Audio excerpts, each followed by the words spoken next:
All right, we're gonna go directly to fucking Fox News for obvious reasons.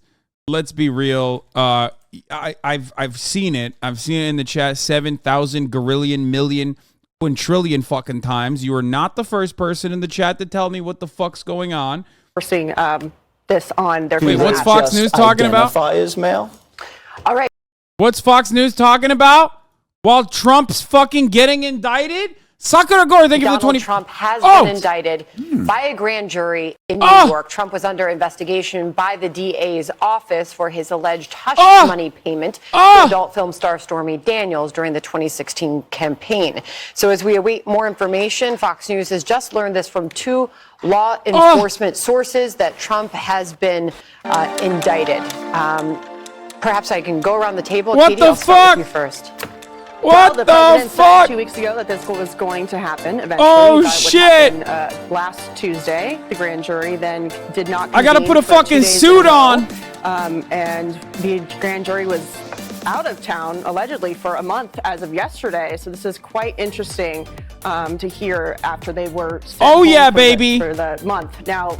Leading up to this, there was a lot of talk about whether this would even happen, considering Alvin Bragg, who is the Manhattan district attorney who is looking into bringing these charges, would be able to, just given how long it's been since this incident, and it was allegedly a misdemeanor charge. It's never been happened in the history of the New York Attorney's Office before, and there's been a lot of controversy about whether it was appropriate, given the president is a presidential candidate again, and whether it was politically motivated. Now, does this mean he's going to jail? No, but does this mean it's kind of funny and we're going to have fun with it? Absolutely. Questions about the district attorney's priorities. They're so fucking mad, bro. They're mad they got debated by the. They're mad they got debated by the grand jury. Carrying out very violent crimes in the city behind bars. Hold on, I'll be back in a second. Now he is focused on President Trump. But here we are with this. The president said it was going to happen.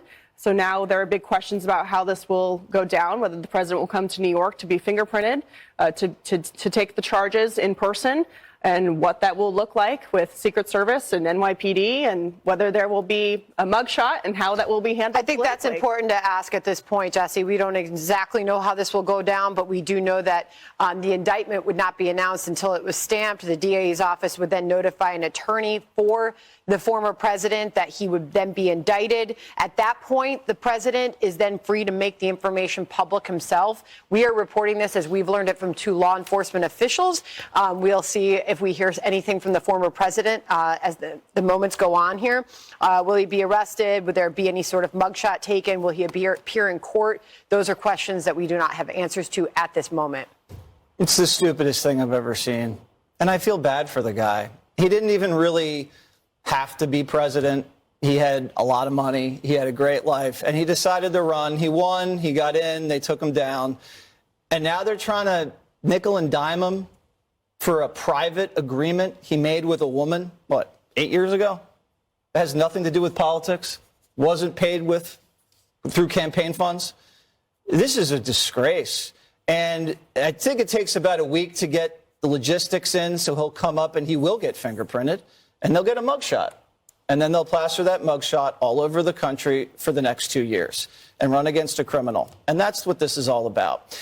No one wanted this. Not even the left wanted this. But now I'm thinking Bragg got embarrassed, because everything you heard over the last 48 hours is they were just going to put this to bed and take a break for a month. So I don't know if there's pressure put on him, because his numbers went up in the last couple weeks when this thing swirled. So maybe the left's calculating that indicting this guy is going to get him the nomination, and they think he's easier to beat. But I wouldn't be so sure about that, because there's going to be a major rally around the flag feeling. I'm starting to feel it right now. I'm angry about it. I don't like it. The country's not going to stand for it. And people better be careful.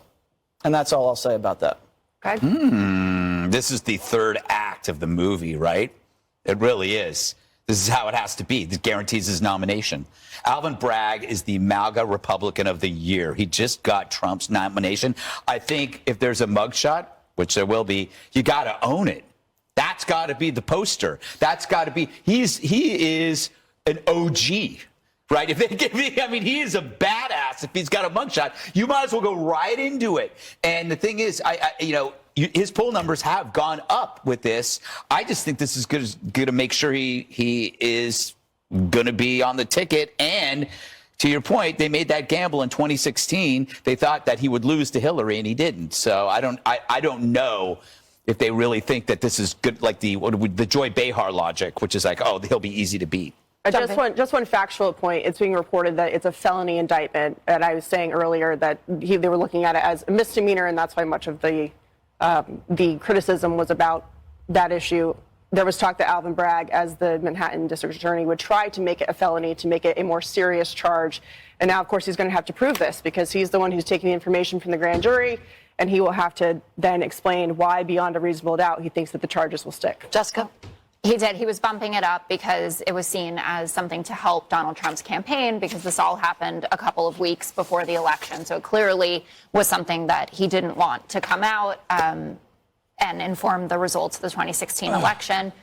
I'm completely shocked by this. When Trump said, I'm going to be indicted on Tuesday, I thought, okay, maybe it's not Tuesday, but this is coming. I haven't tied a tie in so long. They weren't meeting on their normal days. And then the letter that Alvin Bragg sent back in response to... But I guess you never forget. And said, basically, this is all the only tie I own. I got it from my dad. About an indictment. No one out of New York is talking about it. Many years ago. Due to the fact that there was a lot of pressure on him from liberals. I talked about it on air, saying that of all of the myriad of things that Donald Trump is under investigation for, this is not the one where you're going to be able to rally people around to say, yeah, this is unequivocally a thing that he did wrong. It was going to be what happened in Georgia with pressuring officials there to overturn the 2020 Bro, this is crazy. election. I can't believe it. Which there is no evidence, but go ahead. What, phone calls saying, find me 11,000. What's your definition of find? Like, do you find something that you have to create, or do you find something that's already there? Well, they weren't there, and it had been certified No, and examined and certified again. Find me a good masseuse. I don't say create a new masseuse. Find me a masseuse. You don't think that the tour of Donald Trump and all of his lawyers throughout the country trying to get the results overturned in states like Arizona and Pennsylvania and Georgia? Georgia. I was just responding to Georgia. Okay. So anyway. Georgia was on your mind. Always. The mugshot will definitely be part of this. I mean, Donald Trump was up. The Fox News poll that just came up, he's up 30 points in this. He was going to be the nominee anyway. I mean, I was even talking about, should Ron DeSantis run this time around? He's young.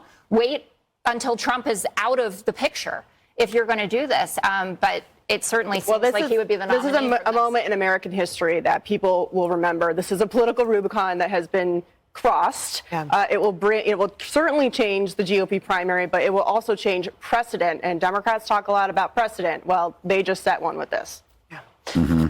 And by the way, since this is white collar, we obviously have our camera outside the DA's office here in New York.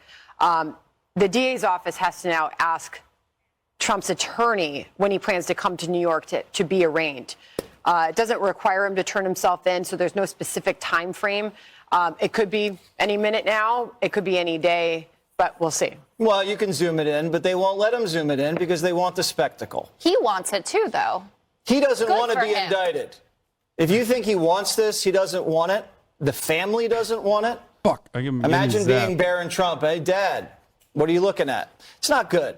And it's horrible that Alvin Bragg, who's a joke in this town, who should get run out of town because crime's running wild, is going after this.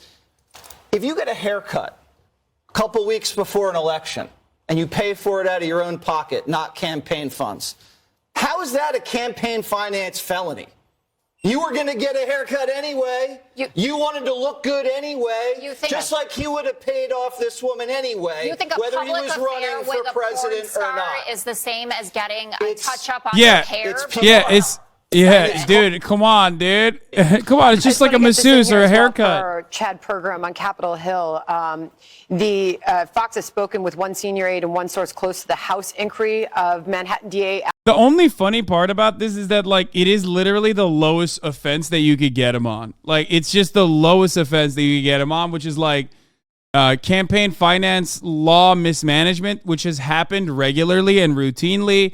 Other people have had to pay basically just like a small fine, but I'm still going to enjoy it. I don't give a fuck. Out of the race if you're indicted. And he said, absolutely not. He predicted then and said it would probably help my numbers. Now, as this has been brewing and we've been waiting on some potential action by the Manhattan DA, we have seen him climb in the polls. Our own polls show that he's added several points to his lead among GOP primary voters over the last few weeks while we knew this was percolating. A lot of folks will say this is baked in. So now we wait to see what happens. I do think the president, I think Jesse's right, nobody wants to be indicted, but I do think this president is very good, the former president, at making the best of whatever circumstances come his way. And I think he knows that if people see him in handcuffs, being dragged around, it lends to his argument that the establishment is against him, the deep state is against him. So not a positive, but I think that he knows how to turn it into one as best possible. So now we will wait to see what happens. As you all mentioned, we've got Georgia. We had the foreperson in that grand jury out there talking about the fact that she was estimating or predicting several indictments. We've got the ongoing federal investigations, 2 different probes within the Justice Department. So listen, there is nothing illegally that stops a president or anyone who has been indicted from running for the White House, even if convicted. That's not going to stop him either. So I don't expect his campaign to slow down. In the lead, at least, if anything, I expect it would rev up. But we're all waiting to see documents to get more information. That may take a while. We'll figure out when the arraignment's going to be. But for now, after what seemed like a pause, after some interesting testimony from attorney Robert Costello, who said there are emails you haven't seen to the grand jury, there's more to the story about Michael Cohen, and caution from the left and the right that Michael Cohen may not be the best witness to build this case around, they've moved forward. So an indictment is one thing, a conviction is something totally different. It's a felony charge for what is otherwise considered a misdemeanor in almost every single circumstance. It's only sister's wedding, Trump indicted. Absolutely, dude. Abso-fucking-lutely. So the interesting component here is literally that, well, one, there's a couple different things we got to talk about. Number one, Donald Trump has done a fuckload of crimes. I believe, according to the Office of Ethics or Citizens for Ethics Foundation, 53 crimes that he has committed since he's been in office, right? Or leading up to him running for the presidency. So he's done a lot of crimes. That much is clear. This is probably one of the lower versions of that, like in the lowest of low rungs, because of the nature of the crime itself. It is technically considered in other circumstances a misdemeanor, and for it to be a felony, you need to show intent, and also you need to be able to prove that this was done with prior knowledge that it would be illegal.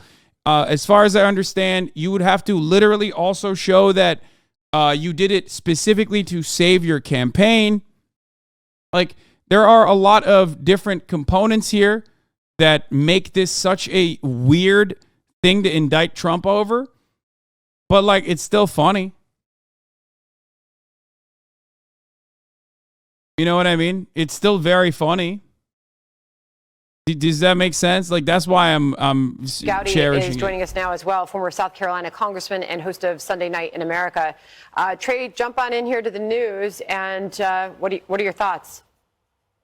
Well, it's a surprise, but quite candidly, we're not supposed to know what grand juries are doing. Ideally, this has been an exception. My position has not changed. I think it is the weakest of the 4 investigations. It's the wrong prosecutor, which you alluded to. It's the wrong fact pattern. You got statute of limitations issues. It's really a misdemeanor that put on a suit, and they want it to look like a felony. And look, when our justice system becomes a political tool, then we are on thin ice as a republic, and I think we are increasingly heading in that direction. Trey, did Democrats just indict a former president over sex? Because we were told during the 90s that it was just There sex. ain't no way. There ain't no fucking way, dude. And it had nothing to do with politics, Yes! nothing to do with policy. Weren't we told that? Yes! And you have to understand, he says he didn't have sex with this woman. She had her hand out saying, hey, I'm not going to say anything unless you pay me. So either it's a consensual sexual encounter or it's a shakedown. And Democrats want to make that a felony? I don't understand. Why would it be a fucking shakedown? It's literally just how they have explained the situation. That's what it is. No longer going to prosecute prostitution was on that list. So it can't be about sex. It is the falsification of a business record, which, look, I'm not in favor of. You shouldn't do it. It's a misdemeanor. But come on, let him have this. Like that's Fox News defense is literally just come on, let him have it. Yeah, it's a little bit of crime. Federal election law violation. The U.S. attorney's already taken a pass on this case. So again, I'm not speaking for the other jurisdictions that have the former president under investigation. I've always thought special counsel was factually the one where he was in the most peril. I don't know why you wouldn't go with your strongest case. And I can tell you right now, Jack Smith probably is not happy about it either, because prosecutors always go with your strongest factual and legal case. This ain't that. Trey, this is Greg. How you doing? Hello, Greg. I miss you. Anyway, everybody always says, nobody is above the law. No one's above the law. It's so trite. But it feels like no one should be below the law either, and it feels like Trump has been made to be below the law. You don't have to meet any standards. Yeah, it's so fucked up, dude. If there's one thing, Trump, if there's one thing that's happened to Trump, he's been prosecuted too much. That's what I'm always thinking. That's what I'm always saying. One funny fact about Trump is that they prosecute him too much. They over-prosecute him. The law. So there are plenty of examples on both sides of our justice system being weaponized. So I would think that this would be something that we universally rejected. But unfortunately, if it's done to our opponents, we like it. And if it's done to our friends, we don't. Mm-hmm. The reason why it's significant is because, former presidents have gotten in trouble, or presidents have gotten in trouble with the law before. Like, there's that famous horse speed ticket. I forget who it was, but there have been instances like this, right? No, I'm not even talking about Nixon. No, I'm not. No, it never. Yeah, it was Grant, right? Obviously, former presidents have violated the law routinely, both during their tenure or even before their tenure. Like George W. Bush was drunk driving, got caught, but that was before he ever became president. So did Dick Cheney, by the way, but that's besides the point. Anyway, but that kind of stuff is whatever. Grant was speeding with a horse. That's why he got a couple speeding tickets with a horse. But never in the history of the United States of America have you ever had a former president get indicted for something. Even Richard Nixon didn't get it. So that's why this is unique. Left have criticized the effort. This is a patently political prosecution, writes Jonathan Turley. A lot of reaction, obviously, pouring in from both sides of the aisle at this moment. The White House has been asked for comment. When asked, do you have comment? We don't. I believe that was the direct quote. So the White House is not weighing in this moment. Yeah, why would they weigh in? Are you kidding me? Yeah, we do not comment on matters, so you can call us out as blatantly moving the needle on an active, ongoing fucking indictment. Yeah, no shit. You know who shouldn't be speaking out on this, and yet he has? Donald Trump. Donald Trump regularly engaged in jury tampering by routinely fucking talking about the indictment before it happened.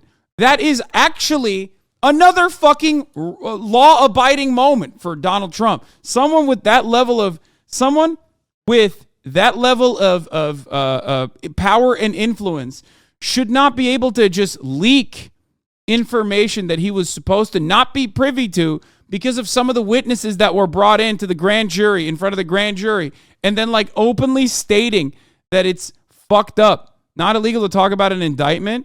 No, that's not what I'm saying at all. I'm not saying it's illegal to talk about an indictment. I'm saying that you could absolutely consider it to be jury tampering if you get information about an indictment that you are not privy to because some of your former lawyers or people connected to your former lawyers have access to information that the public is not privy to, and then you publicly blast the fucking jury on the timeline, you publicly blast the people and try to motivate a potential insurrection in an effort to stop this from happening. He literally said, go out into the fucking streets.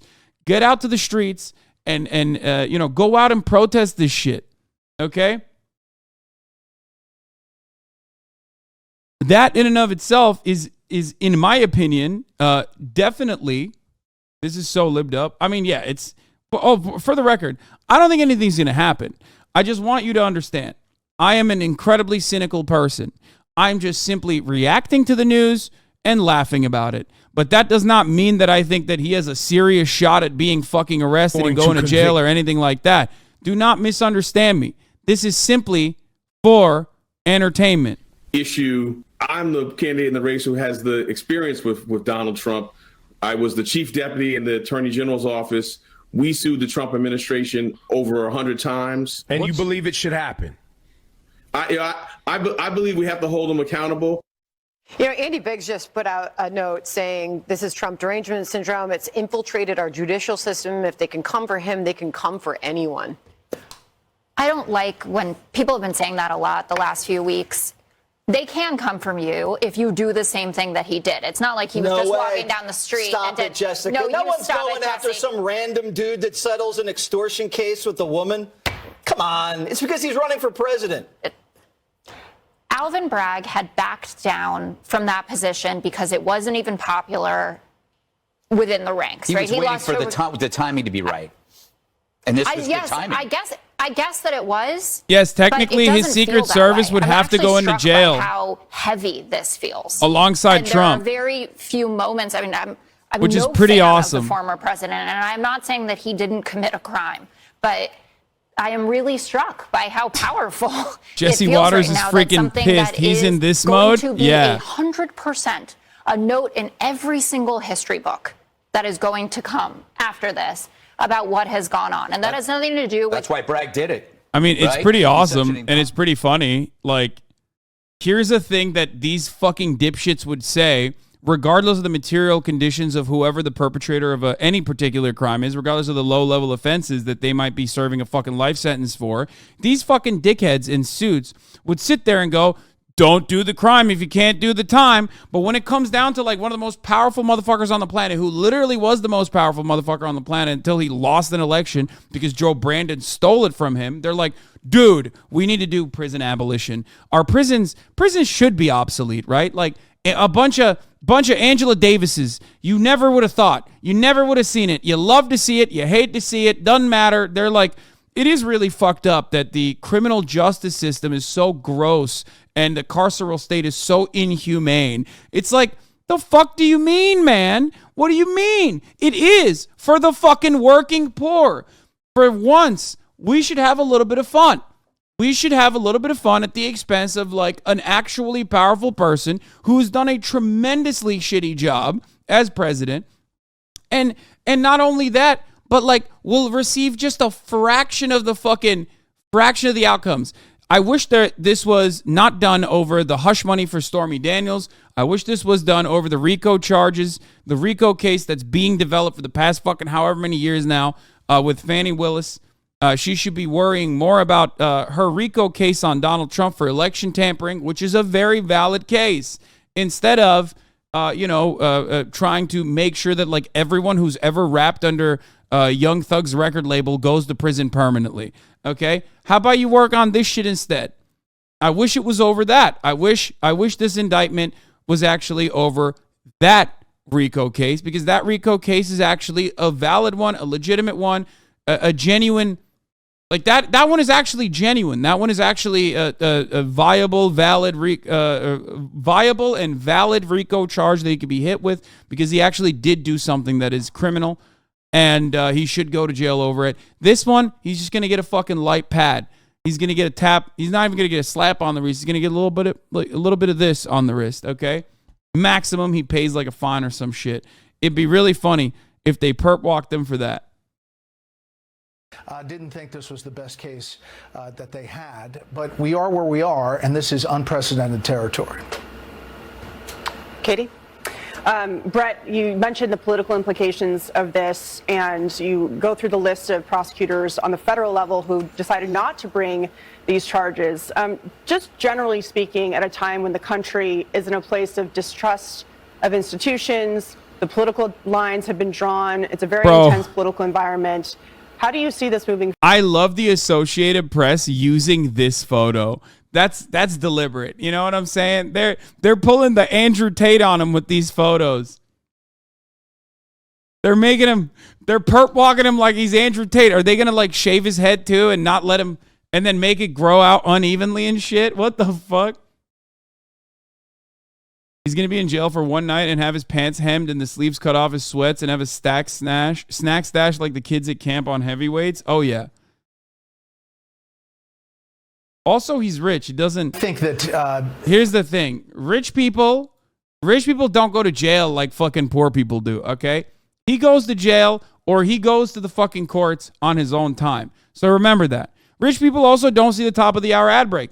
That's just how it fucking works, because at the top of the hour, there's a 3-minute ad break. And if you no longer want to see those ads, all you need to do is subscribe, which you could do for $5 or for free with a Twitch Prime by connecting your Amazon Prime account to your Twitch account, where you get one free Prime subscription a month. Okay? Use it here. You can also get gifted a sub. Sometimes that's what rich people do. Prop 65 warning. Thank you for the 5-tier-1 gifted subs, allowing 5 people to no longer see the ads at the top of the hour. Here's a 3-minute ad break now. This is almost like 2016, where he just commands all the free media.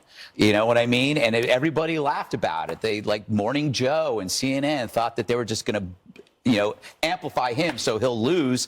And it didn't turn out that way. Do I think that Trump getting perp walked is going to benefit him? Absolutely. He's going to look like a bad bitch. But guess what? Ultimately, that's more content. Do you understand? There's nothing I can do about it. And I'm just analyzing it. I'm just laughing at it. Do you understand? And that's what your perspective on the matter should be. Do not take this super seriously. Do not act like this is going to end him or anything like that. We don't know. It's not very likely either. Virtual Meal, Darkest Fortune, and Cam Shron, thank you for the 5 gifted subs. You know? Sobering and unprecedented development. But if justice demanded that Michael Cohen go to jail for a scheme directed by someone else, justice also requires that the person responsible for directing the scheme must answer for their offenses against the law, and that person is Donald Trump. True. Also, just a little bit of color, as you can see, the live shot of the Manhattan DA's office there. We have a reporter on the scene who's describing helicopters already hovering overhead. Several court officers are outside lining up. There's some tension building there. They are saying that Bragg is still in that office right now, as his car is still and parked somewhere around there. So far, none of the Trump lawyers have specifically weighed into Fox on this case at the moment. Jessica, want to jump in there? I don't care what Adam Schiff has to say. That guy is a total basket case and is responsible for the unjust political Susie 3 Sheep, thank you for the 5 gifted subs. My food is here. I got to go grab her real quick. Tried to charge a bodega owner with attempted murder for defending himself. A guy broke into his shop. Luckily, he had a knife and he ended up defending himself. Bragg wanted to throw that man in prison.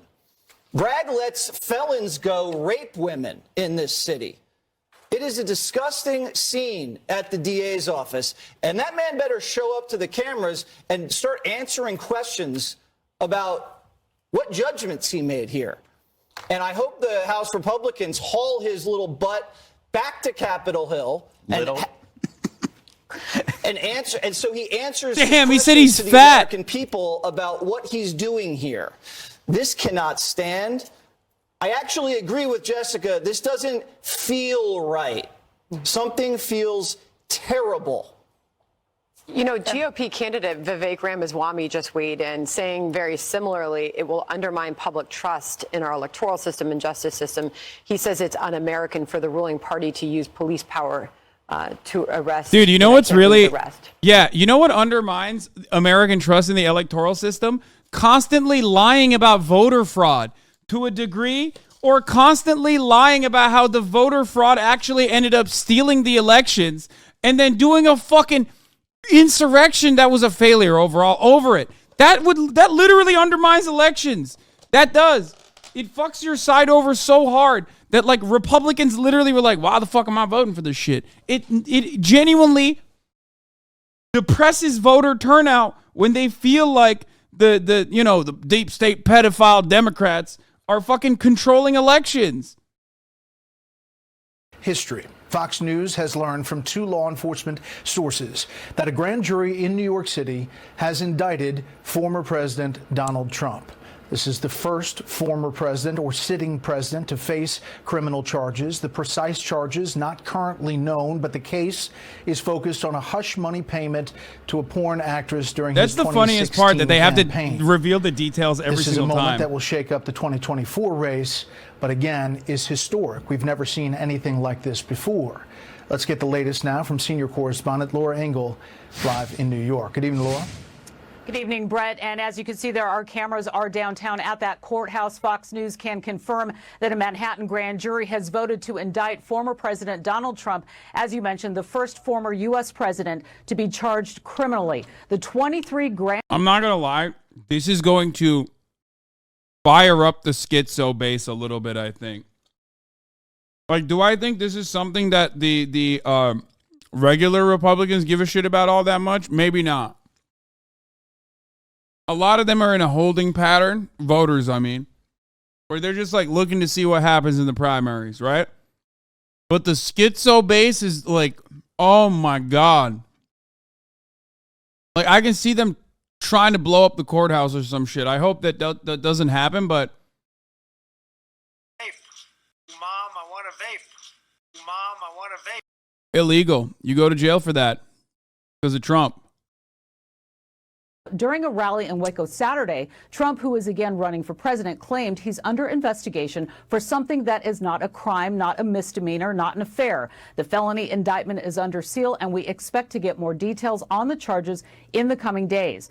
Trump's attorneys will likely negotiate with the district attorney some sort of plan to have the former president surrender and be arraigned in downtown Manhattan. A lawyer for Trump told us that she doesn't know when he would surrender. Now, Trump is also facing 3 other criminal investigations, including efforts to overturn the 2020 election, keeping classified documents at Mar-a-Lago, and the January 6th Capitol riot. We will bring you more as we get it here in New York. Brett.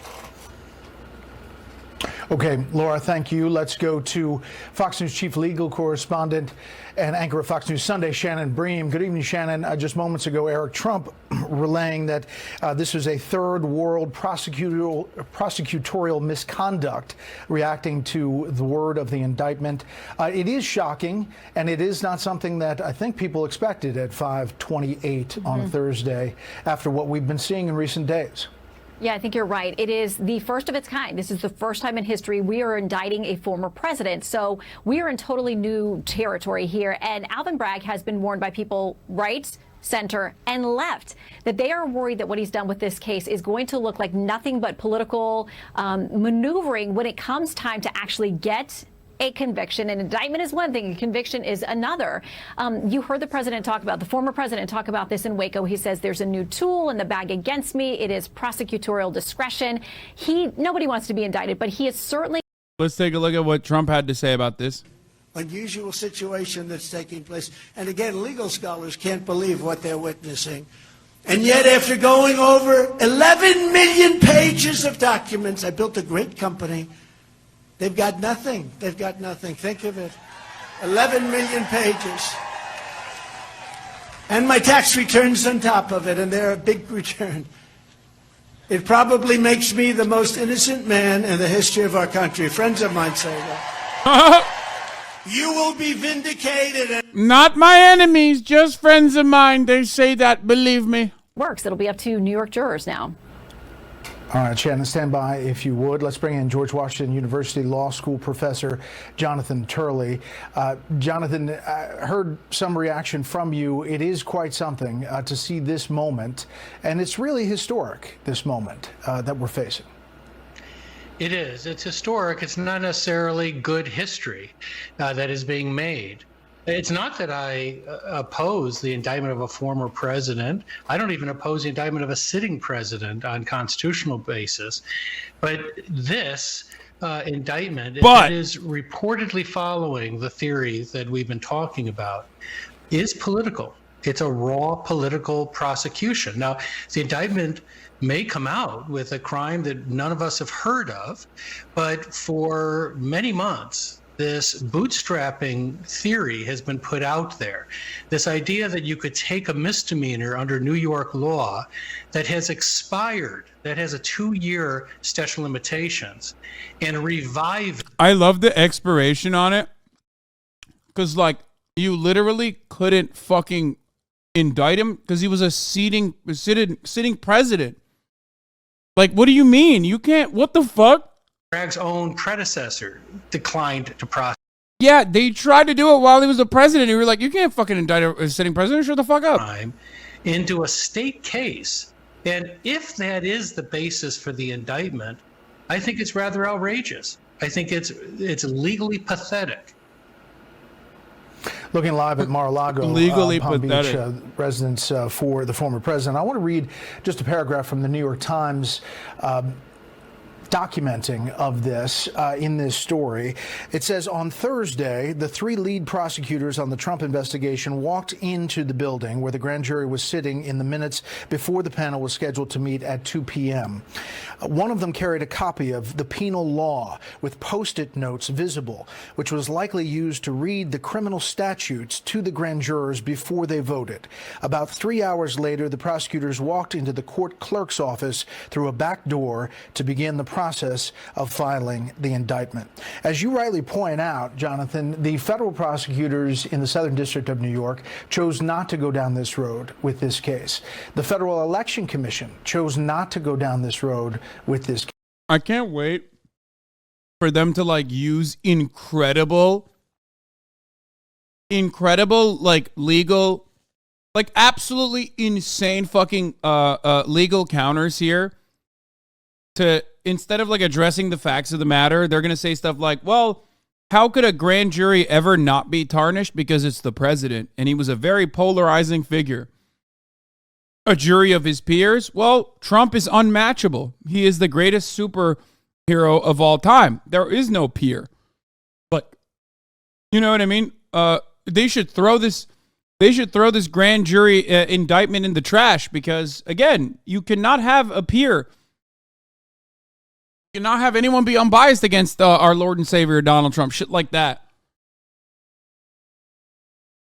They're going to do it, and it's going to be really fun to watch, in my opinion. John Edwards, arguing that hush money paid to another woman who bore a child out of that relationship. Oh, yeah, John Edwards was, in fact, a campaign. That one is legit. Violation. That was a much stronger case, but they lost.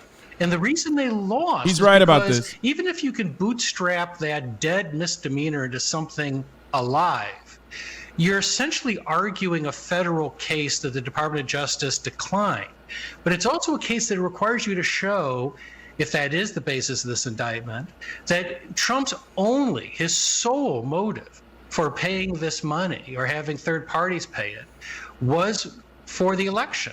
Yeah. Well, that's the problem from Edwards. There's a host of reasons why he can say he did this. Married individual would want to. He can say this, that he paid the hush money for not just like this campaign, but actually he paid the hush money to protect himself. Negotiation that's going to happen to protect his marriage.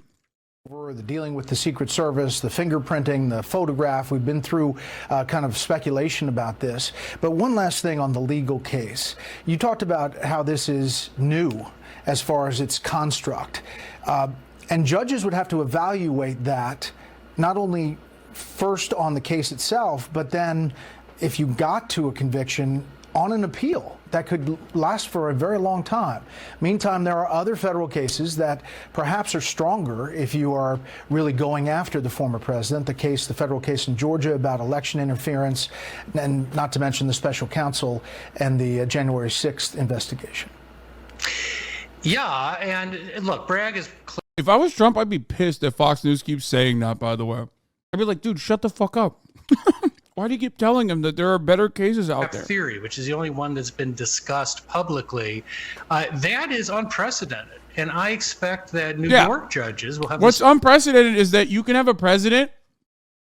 You can have a president with like better cases elsewhere, both at the DOJ level or at another state. That's unprecedented. It's wild that we're like, well, you know, if you really wanted to throw him in jail, you could have used the Georgia one or the January 6th committee. It's like, what? Like, how unhinged are we as a fucking nation that the former president has better cases that you can use to throw him in jail than the current one that just indicted him? And no one sits around and goes, that's kind of fucked up. That's weird, bro. Committee, and he says that this is, quote, it's true, outrageous. By the way. It is true. Those guys on Fox News are saying truthful things right now. We've also heard from Andy Biggs, Republican from Arizona, somebody who has been a staunch defender of the former president. He says that this is Trump derangement syndrome. Meantime, on the other side of the aisle, you have Pete Aguilar. He's the chair of the House Democratic Caucus, and he says it's long overdue for the American people to see him be held accountable. Let's bring him to justice. Tom Tillis, Republican senator from North Carolina, says that this indictment doesn't pass the smell test. And then Adam Schiff, the former chairman of the Intelligence Committee, also he was the lead impeachment manager during the first impeachment trial. He says that this is deeply and fundamentally necessary to preserve the rule of law. Now, tomorrow was the deadline for these three House committee chairs. I mentioned Jim Jordan. We also had Brian Stile. He's the chair of the House Administration Committee, which has jurisdiction over federal elections. And also James Comer, Republican of Kentucky, who deals with the Oversight Committee. They had another deadline for tomorrow to get information from Alvin Bragg. They want to know what money is being spent on this investigation. They also want to know if he's been talking to the Justice Department. They want to understand the scope. They're saying, look, you're a local DA in one borough in Manhattan, New York. How can you deal with a former president of the United States? Dude, God, Trump is such a fucking awesome character, dude. I mean, he really fucked shit up, but like, this is awesome. Like, I mean, look at how many different ways you can celebrate this. How hot is he going to look in his mugshot? He is a mugshouty. He is a mugshouty. They were not going to comment on this until they actually saw official paperwork from the DA. So Democrats, to some degree, and we saw this a couple of weeks ago, Brett, when there was this, swirl, this conjecture that it was imminent that there was going to be an indictment here. The Democrats were more than happy just to kind of sit this out and let Republicans go to bat for the president. They were kind of viewing this from a political lens or through a political lens and say, look, if you guys want to go and defend former President Trump, somebody who's been through 2 impeachment trials, the riot, all these other things here, go do it. We're just going to sit that out and let the American impeachment people survivors. So the reaction coming in here on Capitol Hill. I should note that just a couple of hours ago, this was the final session for 2 weeks. We're on the Easter Passover recess here, and the Capitol is basically a ghost town after about 3:30, 4 o'clock. There's nobody here. That would be a different scene. You would have press conferences, people chasing, reporters chasing members up and down the hall, but nobody is here. Everybody has gone home. They went to the airport. They got on the train. And so all this reaction is kind of delayed. It's going to be a slow reaction here from Capitol Hill because nobody is on Capitol Hill right now, Brett. Yeah, these motherfuckers are the worst, bro. They just never work. They're just openly fucking admitting that he won. Oh, yeah, he really did. He did. This is this is yet another fucking day full of W's for liberals on Twitter. I hate to see it. I hate to say it. But every annoying fucking lib, every resistance lib that has popped off on the timeline should be celebrating, really. It didn't happen last time. I don't know why. There it is. Ha ha ha ha ha. Oops, I mean how terrible for Donald Trump. Jeff Tiedrich. He did it. He fucking did it, man. You won, Jeff. You got him. Just a little bit. Just have fun with it, is my point. Do I think that he's going to go to jail over this? No. Does it matter? Will it, I hope, piss off the Republicans? I hope so. To go down this road. But, Alvin Bragg, there were kind of 2 volleys, Wimbledon-esque back and forth between the House committee chairs and Alvin Bragg over the past 7-8 days. And Alvin Bragg saying, look, you don't have jurisdiction here. It is inappropriate. It is improper for you to get involved in a criminal investigation that I'm conducting in New York City. Historically, Congress has stayed out of those matters, and that's why Alvin Bragg said that this was so extraordinary. You had people like Jamie Raskin, the Democrat from Maryland, who's the top Democrat on the Oversight Committee, saying as much and kind of going to bat for Bragg. So it's unclear. And partly it's unclear, Brett, because this is such uncharted territory. We have never really been here before with an indicted president, let alone with, a House committee or a trio of House committees investigating the DA at that point and wanting him to come and testify, telling him that he is not immune from a subpoena to appear. Yeah, I love the fucking the Republican Party being like, this is political, so we're gonna make it political. Like, imagine literally trying to intimidate and investigate a DA that's like actively conducting an investigation into a former president of your party. That's wild. That is literally political. Do I think the DA is political? Absolutely. Okay. Do I think this case is like political? Of course it is. Donald Trump. Do I still advocate for it? 100%. Deep state and save our country by putting America first. For that, the political elites and power brokers have weaponized government to try and stop him. They will fail. He will be reelected in the greatest landslide in American history, and together we will all make America great again. This is Taylor Budowich, CEO of Make America Great Again, Inc. Let's bring in White House correspondent Peter Doocy, live from the North Lawn. I assume the White House is not going down this road as of yet. Good evening, Peter. They're not. I asked a few officials here at the White House, Brett, if they had any comment on this indictment, if they were going to have any comment on this indictment tonight, and I got a real short response back. It just said, we don't. If there is some kind of a Biden brief.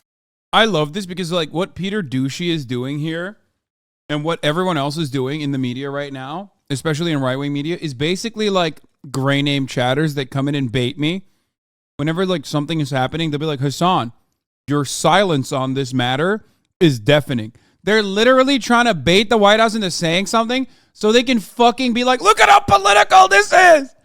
And the White House so far, of course, is not like dumb enough to literally come out and say anything. Okay. So they're like, they're not saying anything Yet. And recently, officials here have talked about this. But they're trying. Bit. They're trying so hard to bait them. There are sensitivities because Donald Trump is already a candidate for 2024, and President Biden intends to become a candidate. So they try to avoid Hatch Act considerations or be respectful of Hatch Act considerations. But there are some questions that they have not been able to avoid. They've told us that they are not aware. They've told us within the last week and a half, they're not aware of any threats tied to political or threats of political violence tied to the Trump, the possibility of a Trump indictment. They've also said that if people are going to protest, it's important to this administration that they protest peacefully. But you get the sense, the far right fell off. Officials here and listening to what they say privately and publicly, that they don't really want to talk about this. They think that they've got a good thing going, contrasting their record with Republicans on Capitol Hill. They would rather talk about the issues. You don't see President Biden go out and talk about anything but his budget and his agenda. So it seems like they're going to try as hard as they can here at the White House to keep the focus on things that the president would be doing if there was no indictment. Tomorrow he's going to go to Mississippi to survey storm damage. It's entirely possible that we don't hear anything directly from President Biden for several days about this. And it would seem that that is how officials that are in charge of the message here would like to keep it for as long as possible. Brett. Peter Doocy, live on the North Lawn. Peter, thank you. Senior national correspondent Rich Edson has been reaching out to the candidates running against the former president for the 2024 nomination on the GOP side. Rich, what are you hearing? Well, not so much, Brett, at least not much of a reaction in the way. First off, the Trump campaign hasn't said anything about this. You read the statement from the super PAC that's supporting Donald Trump in his bid for the presidency, but nothing specifically from the campaign or from Donald Trump himself yet on social media. You've also got Nikki Haley, his React former harder, White House. during his administration. Her campaign has not gotten back to us. We've reached out to them for some reaction. Former Vice President Mike Pence, who is mulling a run, he has not gotten back to us either, though we have seen something from the former Secretary of State Mike Pompeo. He has not said he is running for president, but he has said he is mulling a run, and he said in a tweet that the Manhattan DA, Alvin Bragg, is undermining America's confidence in our legal system. Bragg is the same Soros-funded prosecutor who refuses to prosecute violent crimes. Prosecuting serious crimes keeps Americans safe, but political prosecution... You know what's funny? They're not wrong when they say that. Because the American criminal justice system is not supposed to throw like rich people and powerful people or right-wing people in general in jail. Okay, unless they're like meth head Nazis that blew up like shot at Transformers at another fucking power facility or something, right? Like like the American criminal justice system is operated under the assumption, has always operated under the assumption that like if you're rich, if you're white, if you're powerful, like unless you fuck over other rich people, like pretty aggressively, you're probably not ever going to suffer legal consequences for your actions. So with that in mind, they're not wrong when they say this undermines our confidence in the criminal justice system. Like this guy's not supposed to go to jail. Like he's not poor, he's not black, he's not brown. Like that's crazy. Like he's not supposed to ever withstand any kind of legal scrutiny. Got a statement from the former president, so it's fairly lengthy, but I'll read it here because we're looking for a reaction from him. We'll put up some pictures of him as I read this. This is a statement by Donald J. Trump, 45th President of the United States of America. This is political persecution and election interference at the highest level in history. From the time I came down the golden escalator at Trump Tower, and even before I was sworn in as your president of the United States, the radical left Democrats, the enemy of the hard-working men and women of this country, have been engaged in a witch hunt to destroy the Make America Great Again movement. You remember it just like I do. Russia, Russia, Russia, the Mueller hoax, Ukraine, Ukraine, Ukraine. Impeachment hoax 1, impeachment hoax 2, the illegal and unconstitutional Mar-a-Lago raid, and now this. The Democrats have lied, cheated, and stolen in their obsession with trying to get Trump, but now they've done the unthinkable, indicting a completely innocent person in an act of blatant election interference. Never before in our nation's history has this been done. The Democrats have cheated countless times over the decades, including spying on my campaign, but weaponizing our justice system to punish a political opponent who just so happens to be a president of the United States and by far the leading Republican candidate for president has never happened before. Fuck he's ever. like Manhattan DA Alvin. He had to hit one for DeSantis in there too. George Soros is a disgrace. Going on, saying rather than stopping the unprecedented crime wave taking over New York City, he's doing Joe Biden's dirty work, ignoring the murders and burglaries and assaults he should be focused on. This is how Bragg spends his time. I believe this witch hunt will backfire massively on Joe Biden. The American people realize exactly what the radical left Democrats are doing here. Everyone can see it. So our movement and our party, united and strong, will first defeat Alvin Bragg, and then we will defeat Joe Biden, and we are going to throw every last one of these crooked Democrats out of office so we can make America great again. Again, that is a complete statement from Donald J. Trump. It's so sad that Trump can't even get his fucking supporters out there. The only people are like resistance libs that are like 75 years old. President, current, former, sitting, to be charged with a crime. According to law enforcement sources, the indictment was filed this afternoon, late this afternoon. I'm telling you, by man. the Manhattan District Attorney's office and prosecutors in that office after a grand jury vote. We don't, again, have specifics of these charges, but I'm it is not even tied to kidding. this, Dude, he is hush money fucking payment, falling off, brother. To a porn actress that was made in the 2016, leading up to the 2016 presidential election. This is what the Focus has been, but again, we don't have the specifics, but there you hear a very lengthy statement by the former president of the United States. Let's bring in our panel. Harold Ford Jr., former Tennessee congressman, co-host of The Five, Molly Hemingway, editor-in-chief at The Federalist, and Vince Colonnese, WMAL Washington talk radio host and editorial director at The Daily Caller. Molly, let me start with you. Your reaction to this day, the president's comments there, and where this heads. Well, it's a very dark day. One of the things that we cared about in this country for a very long time was to be a nation ruled by law and not by men.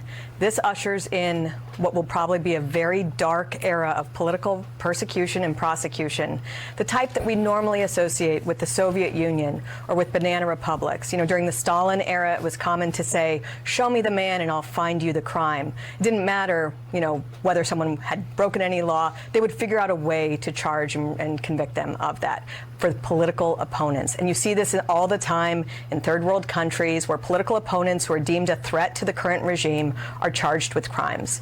This is not good for this country. It is very... Trump supporters are afraid of cities. They're not going to New York. Dude, you're crazy.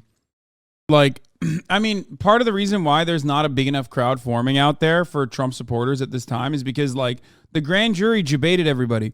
If you recall, originally they were like, there was a will they, won't they type situation where they kept saying like, oh, we're postponing for another day. We're postponing for another day. We're postponing for another day. And then they just out of nowhere said, we're going to postpone for a month. And then 2 days later, boom, dropped it on them. Dropped it on them like a dime, dude. Fucking awesome. Absolute mental shit, lads. Fucking love to see it, lads. That they were worried about this prosecution going forward. Again, we don't have the specific papers as of yet, but we know from sources it has been mental fucking strategy. So I've watched your show, and I agree with Molly in one regard. This is an unfortunate and dark moment. I'd say two or three different things. They keep saying how dark of a moment it is, and I'm out here like, bro, I can see clearly now the rain has gone. You know what? It's not even fucking raining any longer. You know what I'm saying? Like, what the fuck do you mean? I think we all suppose or surmise that it has to do with some payments to a porn star. But we don't know. We read this already yet. And I think it's important for Democrats, Republicans alike, particularly political officials, to show a little restraint here until we see it. Perhaps your criticism is warranted on both sides, or at least one side, but we should be careful. Two, I would differ with those who think we don't have one system of justice in this country. We do. And it's predicated on two things. The first is a presumption of innocence for anyone who was indicted. Former President Trump, like anyone, is presumed innocent.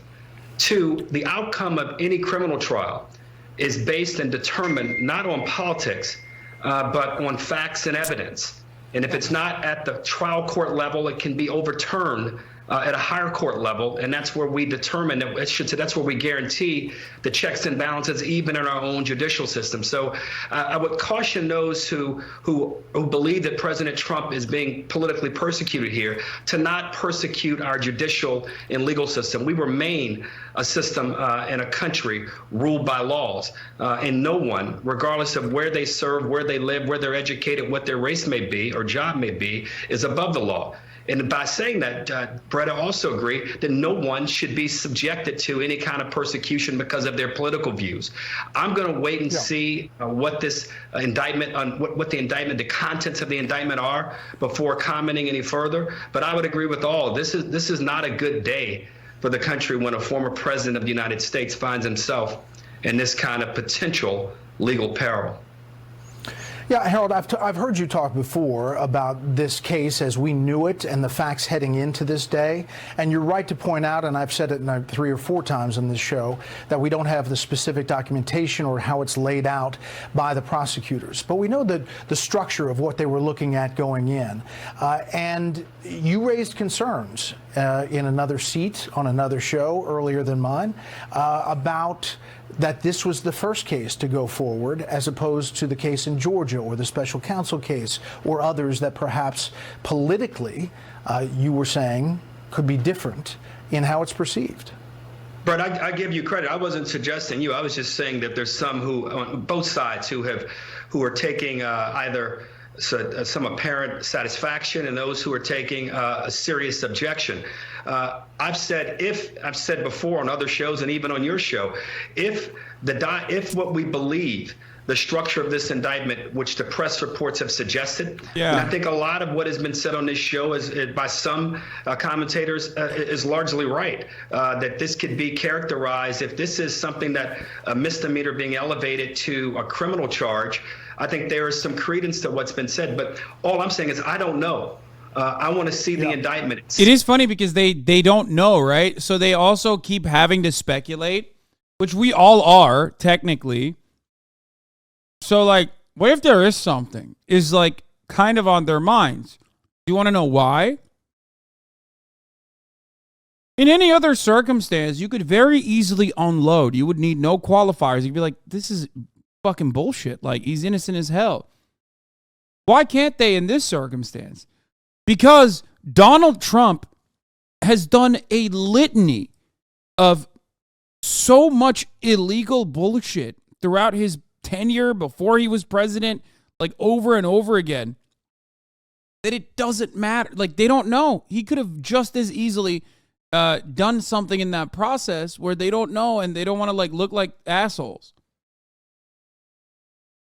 Politicians. We've seen routinely conservatives set upon by federal investigators and prosecutors. We're all like We've Bryan seen people who Cranston are on his praying, day. singing church hymns outside of abortion mills, who've been visited by FBI raids. And then we've seen people who have attacked pro-life pregnancy centers around the country. If they ever face justice, it's glacially slow. The effort.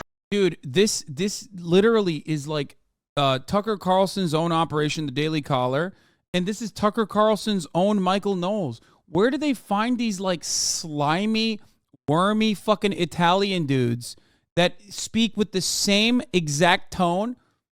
This is literally Michael Knowles, but for The Daily Caller. What is happening here? It's like blowing my fucking mind. How did they find this guy?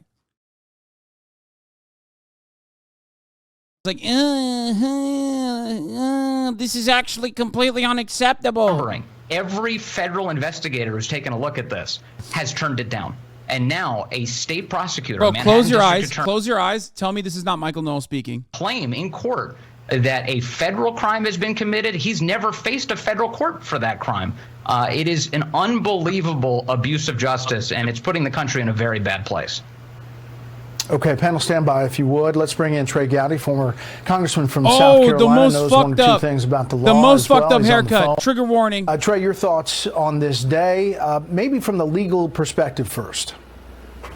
I've always thought of the four So pending welcome to the investigations that we shit. know about. It was the weakest factually. There's a statute of limitations problem unless you dress it up as a felony. I mean, it really is a misdemeanor that someone put a suit on, which requires another offense and in furtherance of another crime.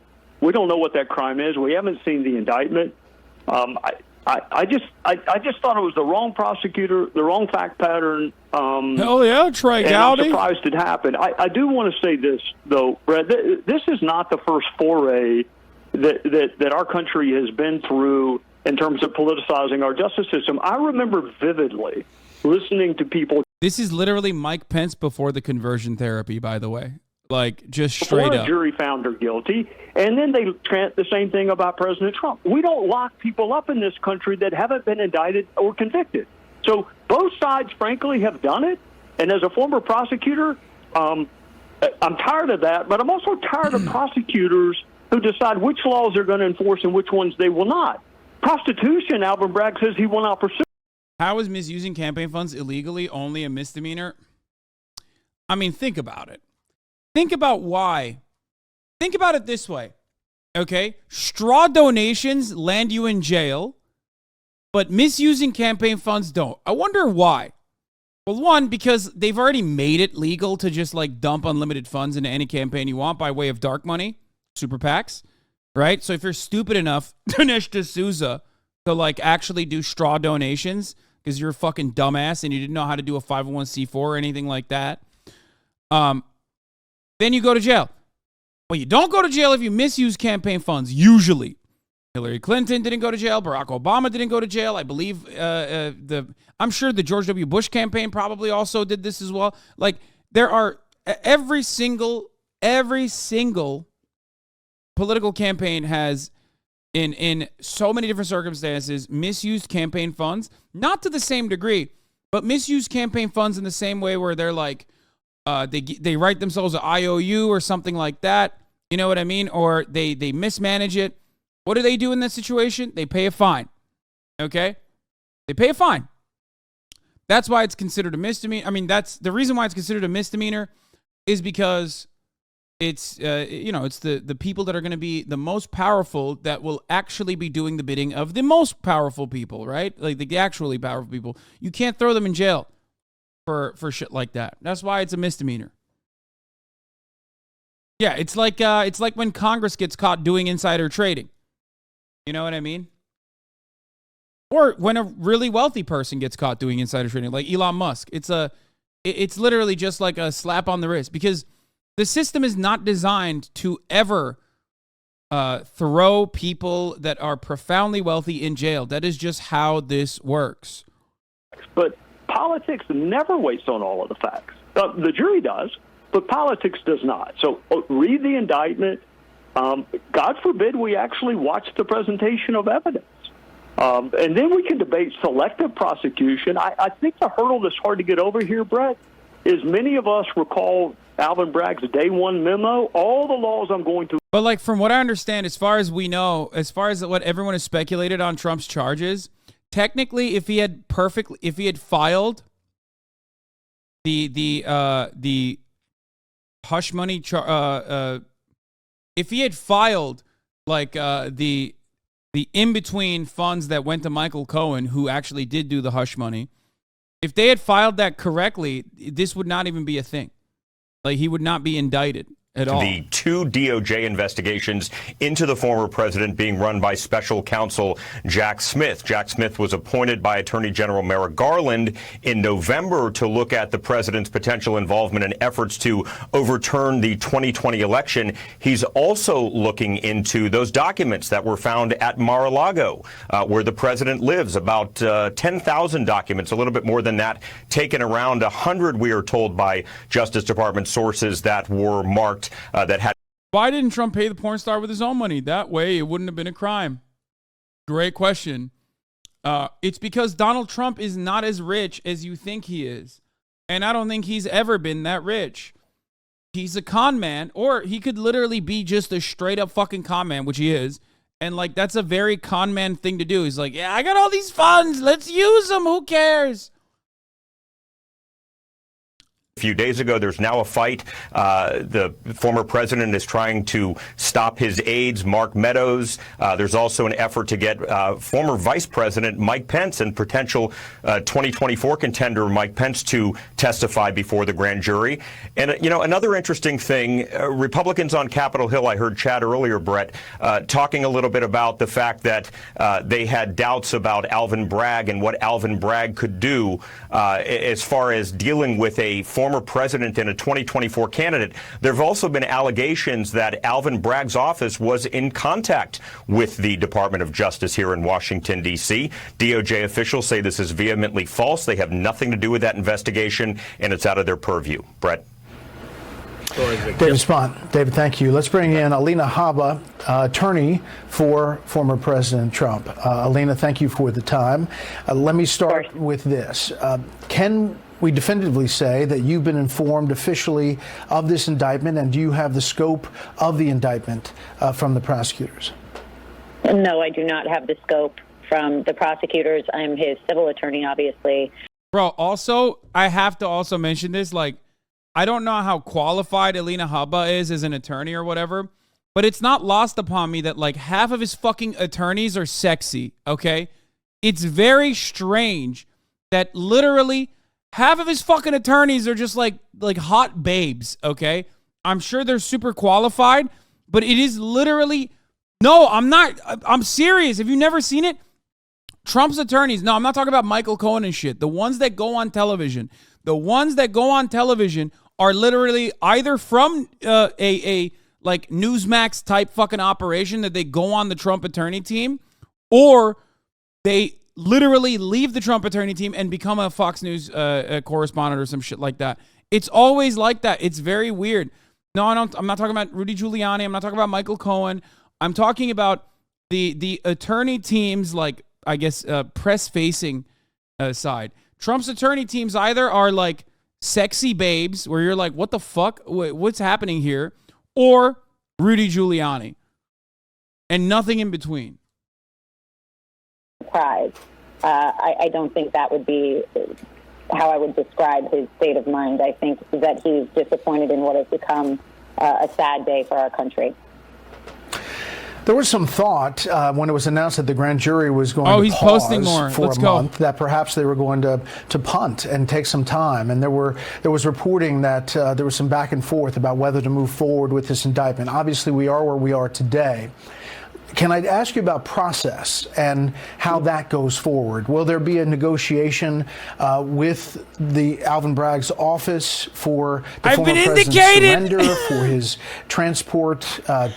I've been indicated. These thugs and radical left monsters have just indicated the 45th president of the United States of America and the leading Republican candidate by far for the 2024 nomination for president. This is an attack on our country, the likes of which has never been seen before. It is likewise a continuing attack on our once free and fair elections. The USA is now a third world nation, a nation in serious decline. So sad. You know this is him, and you know he was fried and angry when he posted this. God, he is so emotional right now, dude. He needs someone to save him. He needs someone to help him out. Vindicated, and this will get dismissed, and Alvin Bragg will have to sit here with this, the repercussions of his decision today. But, I mean, there will be an appearance in some way, shape, or form in the New York City courthouse to do those process things, the fingerprinting and the photograph. That is my understanding. Yeah. Last thing, you're also facing, obviously, and you rightly point out, you're a civil attorney, but the possibility of other investigations bubbling up. The federal investigation in Georgia about alleging election interference, and that is in a grand jury. And also the special counsel's investigation into January 6th, and also the handling of classified documents. Are there different attorneys dealing with all of those? Is it one team? How are you breaking that down? And do you expect those to come forward in coming weeks? There are different teams. Obviously, we have an incredible legal team, and I'm fortunate to work with them. There are different teams based on the states or whatever the issues are in investigations. Trump will likely be arraigned early next week, his defense attorney says. You highlighting right now, Brett, exactly how many of these grand juries are taking place against President Trump is the exact major problem of politicizing the Justice Departments throughout the country. And hopefully the rest of the country will realize just how corrupt these agencies have become and will become, aware and vote and see that our country is in dire need for reform and, frankly, fair trials and AGs and DAs, and we're lacking that at this moment. Last thing, I mean, you do see each of these cases differently, though, do you not? I do. I think that in some ways they're different in terms of what the context is, but quite honestly, Brett, I think they're all based in the same thing, which is selective prosecution by these Soros-backed, in many cases, DAs, who are trying to prove in their last effort to prove that they are a far left progressive before they're voted out of their offices. And I think that is really the theme here. We've got Jack Smith, as you mentioned, DA Alvin Bragg. We've got Letitia James, which I handle in New York. These are political figures fighting the leading political candidate. So in many regards, no, they're pretty much the same, and they're all based in nothing. And they're all people trying to find a reason to try and remove Donald Trump as the future president of this country again. Alina Habba, Donald Trump attorney, we appreciate your time. Thanks for coming on. True. Thank you, Brett. That's real, dude. That's what's I happening. should point out the Georgia investigation is the local DA, Fannie Willis, running that. Let's bring in George Washington University Law School professor again, Jonathan Turley. Jonathan, you've been digesting some of this, and we've been careful to point out that he's digesting all right themselves of this indictment, but confirming the indictment and that they have been told that he has been indicted, the former president. The structure of this is quite something, and it is a big moment legally. It is a big moment, and it's a chilling moment. Thank you for the 5 gifted is subs. That over months of investigation, we have not heard of other crimes. This is the crime that Sean Hannity would never burp into the microphone. Have been debating. It's the crime that's referenced in a book written by one of the Yes, thank you for the 5 who gifted. resigned, then published a book about prosecuting Trump. And the concern is that if this theory is actually the basis of the indictment, then this is a rather ignoble moment in history. Donald Trump may be the first former president to be indicted, but if this is the standard, he won't be the last. And it's going to obviously get very fierce in terms of the motions and the litigation ahead of us, and obviously the politics. You know, it's a curious thing, by the way, to lead with this case, because the chaos that is erupting is pretty much the element for Donald Trump. I mean, it's like trying to kill an orca by throwing him into the water. I mean, he's obviously doing well in the polls because Alvin Bragg just gave him a proof positive that the criminal justice system. The polls haven't even come out since then. What the fuck? What? We've seen the indictment. We still have to see it. But the history going to the indictment, Bragg ran on prosecuting Trump. So did the New York Attorney General. He had this very public, almost Hamlet-like process where he debated whether he could do this bootstrapping theory. He stopped it for a while and then was pressured to go forward with it. All of that smacks more of politics than prosecutorial discretion. We're hearing that it's likely that the former president will be arraigned early next week, and we talked a little bit about that with his attorney about the process, which obviously will involve the Secret Service and the transport and the surreal moment of fingerprinting and photographing in a mugshot the former president of the United States. You talked about going first. You don't think that there's coordination here between Bragg and the others who are in the middle of all of this, do you? No, there didn't have to be, because it was being done publicly. The political leaders were actually calling on Bragg not to go forward and to let Georgia possibly take the lead. I actually think Georgia's not that strong of a case, but that doesn't say much. Anything is stronger than this. If we're right about the theory behind the indictment, you couldn't have. Okay, the Georgia's not that strong of a case statement is insane, okay? This guy teaches law at George Washington University. Wild. What do you mean? He just very openly said the crime that was recorded on the phone. What the fuck do you mean? The fact that he said the actual number of votes that he needed makes it even funnier. You know what I mean? It's just such a wild fucking thing to defend even. That's probably the greatest threat that the former president faces. Now, the problem, obviously, with the Bragg indictment is you couldn't have picked a worse jury pool for the former president. And, you could, have a hard time finding many people that have no opinion about Donald Trump in Manhattan. Dude, it'd be so much cooler if more people actually started going to jail or got indicted, more politicians. I actually don't understand why people are not advocates for this. They always say lock him up, lock her up about Hillary Clinton. I'm sitting in the sidelines going, yeah, that would be sick. More, please. I'm actually a fan. I'm actually a fan of this.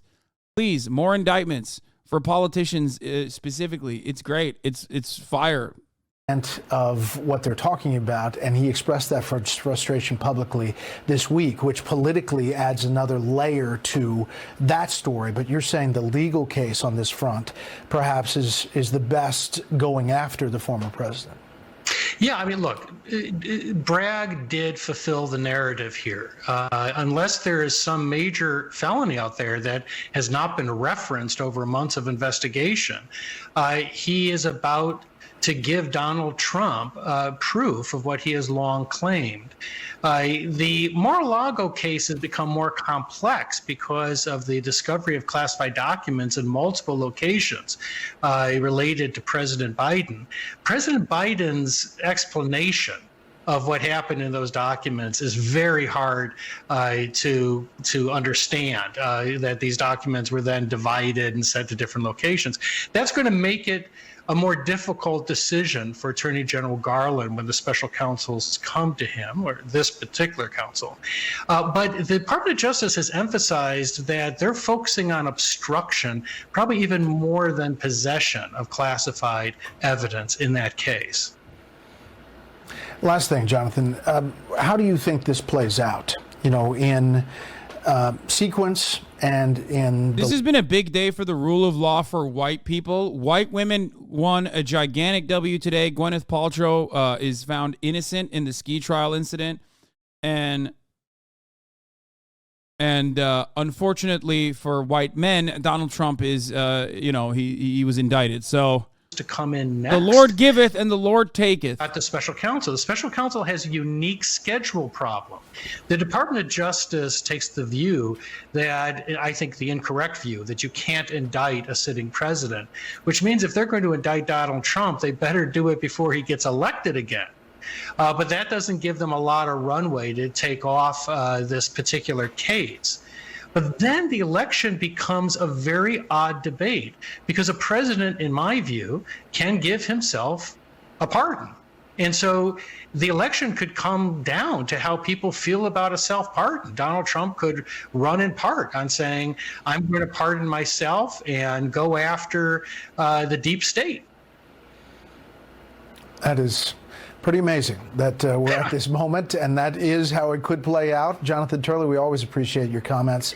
Thank you very much. Let's bring in New York Republican Congresswoman Claudia Tenney. Congresswoman, thanks so much for your time. We were talking about the politics and the moment. Our latest Fox News poll has the former president up 30 points on his nearest contender, the Florida governor, Ron DeSantis, who's obviously not in the race. It's very early, but it's a big lead in the GOP primary. Today, politics aside, as a congresswoman from New York, your thoughts on this indictment and the moves that are being made? Well, first of all, this is a gross abuse of power. We've known that Alvin Bragg was planning on doing this. This is a guy who I think some of your prior guests mentioned that he would be downgrading in a statement and would not be prosecuting violent crimes. And so now he chooses to abuse power in this way. Had Lee Zeldin been elected, his first act was to fire Alvin Bragg because of his abuse of power. But this is not a surprise to any of us, especially on the Republican side, as we've seen the Democrats completely politicize just about every institution, the FBI, the IRS, the Department of Justice, Homeland Security. You just saw Matt Taibbi testify and have an IRS agent at his door, a really unusual circumstance. And I think a lot of this, and that's the first tier of it. The second tier I see is why this case, and you've seen Jonathan Turley and other experts talking about this being a weak case. Even Alan Dershowitz has made a statement, this is a weak case. But what this case is salacious. It's clickbait. It's something that you can get the attention of a mass number of people to mobilize to try to criticize the president in what I call, I mean, how many impeachments is this? The first impeachment, the second impeachment, the Mueller indictment attempt now, and then you had the January 6th. Now you've got this glorification and exploitation of President Trump's, very strong, well, obviously has 100% name ID. He's a celebrity, and this is great clickbait and great for the Democrats to attack someone that they can't stand. And they lust to see him get the mugshots, to see him go through humiliation they have. But as I agree with Jonathan Turley, this is his arena. Chaos, the limelight, the excitement. He does well in this environment. So I think it could be a mistake on the part of Alvin Bragg and the Democrats. Yeah, and I want to prepare people. You know, Jonathan Turley talked about what's coming. You're going to see a lot of things legally, a motion to dismiss, prosecutorial misconduct possibilities, a change of venue. All of these things are going to happen legally after you get this arraignment, likely early next week. But politically, Congresswoman, do you believe in the bank shot that some Democrats have said that, sure, get him all the attention, get him all the focus, get him the GOP nomination, because we as Democrats, they say, are in a better position to win the presidency if we're running against Donald Trump? You know, that's an interesting question. This could actually backfire on them because it may be something that could prevent President Trump from getting the nomination. And then but any of our candidates, I believe, on the Republican side are defeating Joe Biden if he ends up being their candidate. And so I don't see how this is a win-win in any case for the Democrats. And what could be really inglorious is in the event that this case gets dismissed on a procedural ground, such as the statute of limitations has been violated, meaning it's too late to bring a case like this, and the fact that the federal prosecutors have already rejected this case.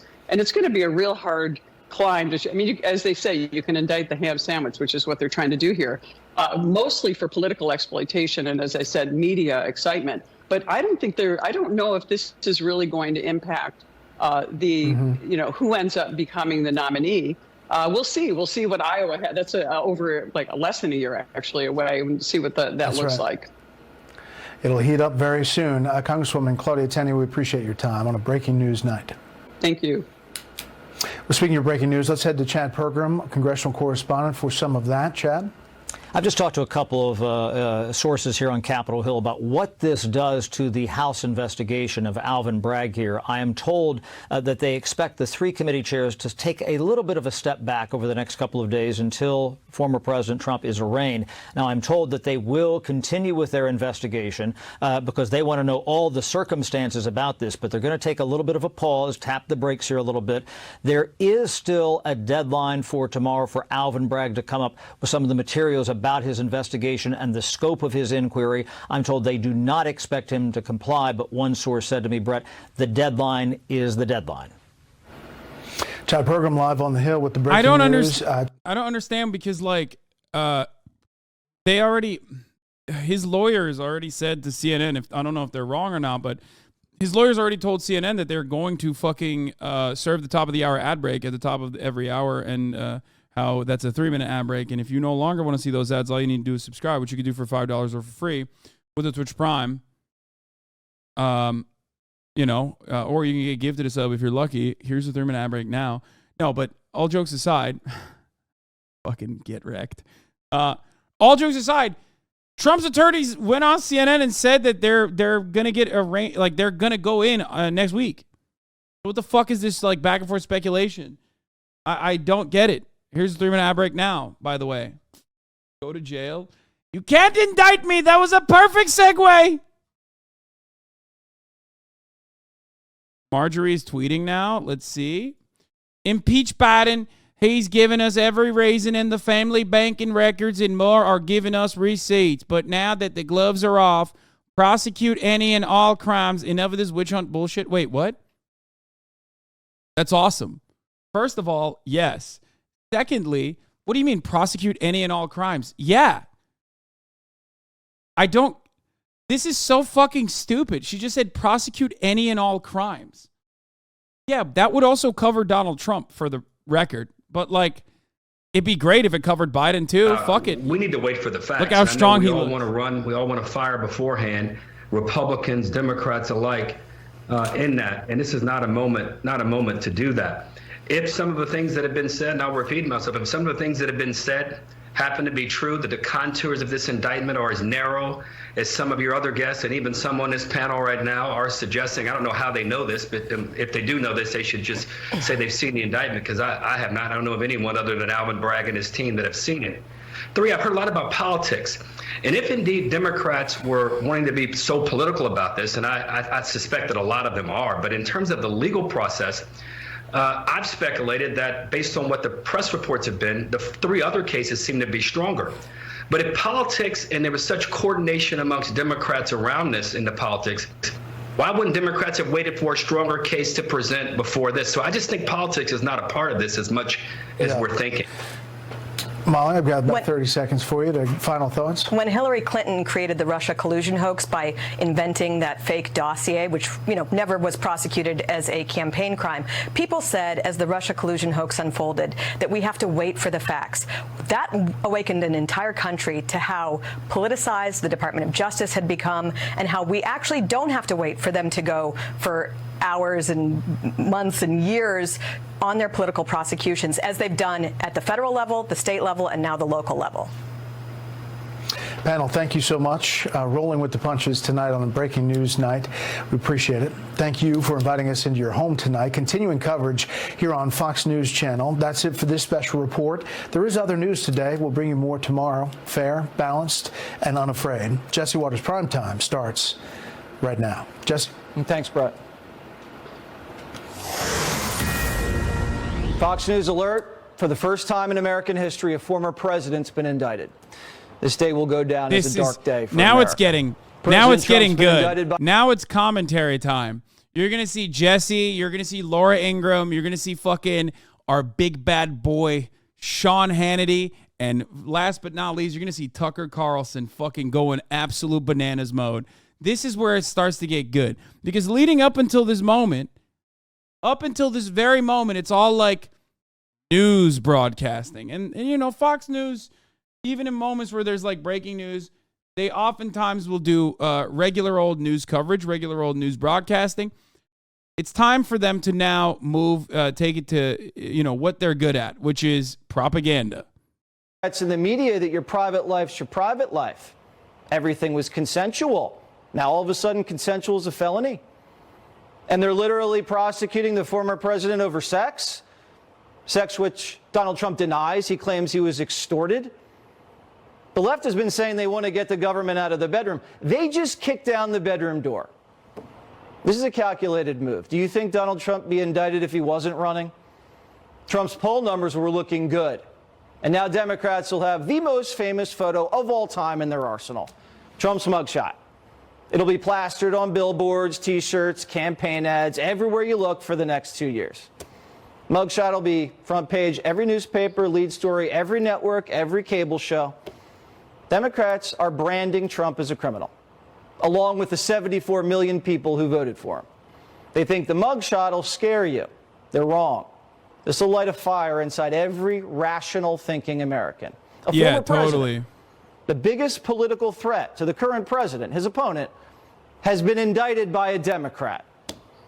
President Trump released a statement saying this, quote, "From the time I came down the golden escalator at Trump Tower, and even before I was sworn in as your president of the United States, the radical left Democrats, the enemy of the hardworking men and women of this country, have been engaged in a witch hunt to destroy the Make America Great Again movement.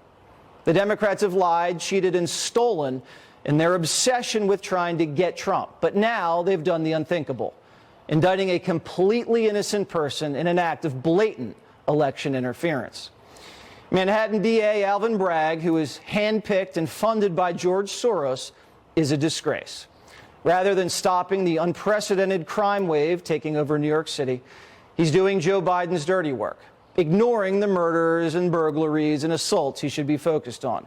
This is how Bragg spends his time. Let's turn it over to Dan Bongino, host of Unfiltered on Saturday nights. Dan, you're looking a little emotional. I feel the same way. Bro, that's so awesome. They're like, why would they ever be actually emotional? Like, I don't get it. Right now, living in this police state. I mean, we're in a police state. I'm not even arguing Bro, this you're with literally a fucking cop. What do you mean? Isn't he like a dick rider for the police state? What the fuck? Their only job is to watch our shows, which is kind of humiliating, but that's for another day. It's not open for debate that we live in a police state. And, I was listening to your monologue, Jesse, and the first thing I was thinking is I remember when I was doing an advance in the Secret Service in a foreign country that had troubles with the democratic process. I'll leave out what country it is, but I assure you, unlike a Joe Biden story, this actually happened. And we were sitting around this big table, and the military folks and the staffers for this foreign country wouldn't talk to the staff. They would only talk to us in the Secret Service, which is a problem because we don't make the schedule. The staff does. So I brought the military guy over, and I said, listen, why won't you address the staff? They're involved in this, too. They said, he who has the guns has the power. You guys have the guns. We'll talk to you. It's ironic because that was under the Obama administration. And little did I know that that was going to be where we are now. If you've got the guns, you got the power. I mean, show up at a school board meeting to complain about your kid being taught to be a racist. You find yourself with an FBI specially designated code delineated by the Department of Justice after they got a letter demanding you be investigated as a terrorist. But again, you're the president of the United States' kid. Your business partner goes on a national cable channel, Fox News, and goes, hey, the guy sitting in the White House right now is the chairman of an internationally corrupt influence peddling organization. And what do? You get invited to the White House and you sell a piece of blowhole art for $500,000 to someone we have no idea who it is.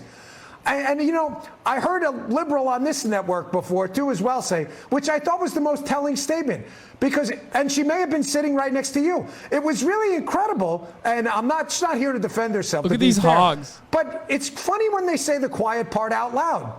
She said, this is going to be really powerful. It makes me feel powerful because it's going to be like this asterisk on Donald Trump forever. And I thought, man, did you just sum up liberalism? There you go right there. You need that power, don't you?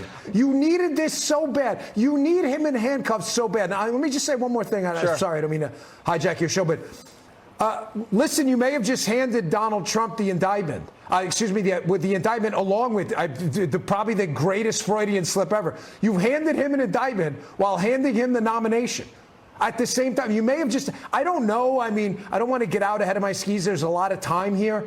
But I can tell you everything he has said to people about they're not coming for you. They're coming for me because I'm in the way. Now you look at this tonight and you're like, yeah, that kind of sounds right to me. You're going to break 200 years of U.S. precedent about indicting your political opponents over a business records charge that happened 7 years ago with a woman named Stormy Daniels? That's what you got. That's what you're going to do. You're going to roll with that. Yeah, they're going to do that. It's funny because they keep talking about this thing with the objectively correct statements that is still a crime, while also simultaneously owning Donald Trump for paying to have sex with, well, not paying, but wanting to have sex with someone who he now calls horseface. So it's doubly owning him.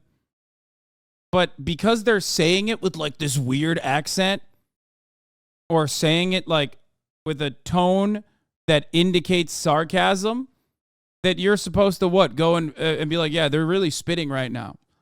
You mean to tell me that just because he grabbed the gun and went into a bank and pointed the gun at the bank teller and then said, put the money in this bag that I have right now, that's all of a sudden illegal, especially after he walked out of the bank with a bag full of cash, and then some of the bags full of cash actually featured one of those dyes that explode when you walk out of the bank, and then it blew up in his face, and his face was purple, and then he got in the fucking car anyway. He called the Uber and got to the Uber and said, drive really fast. It's a fucking robbery. You mean to tell me that is illegal? You mean to tell me that when the Uber pulled over, when the cops came and arrested him, that he's supposed to go to jail? Yeah!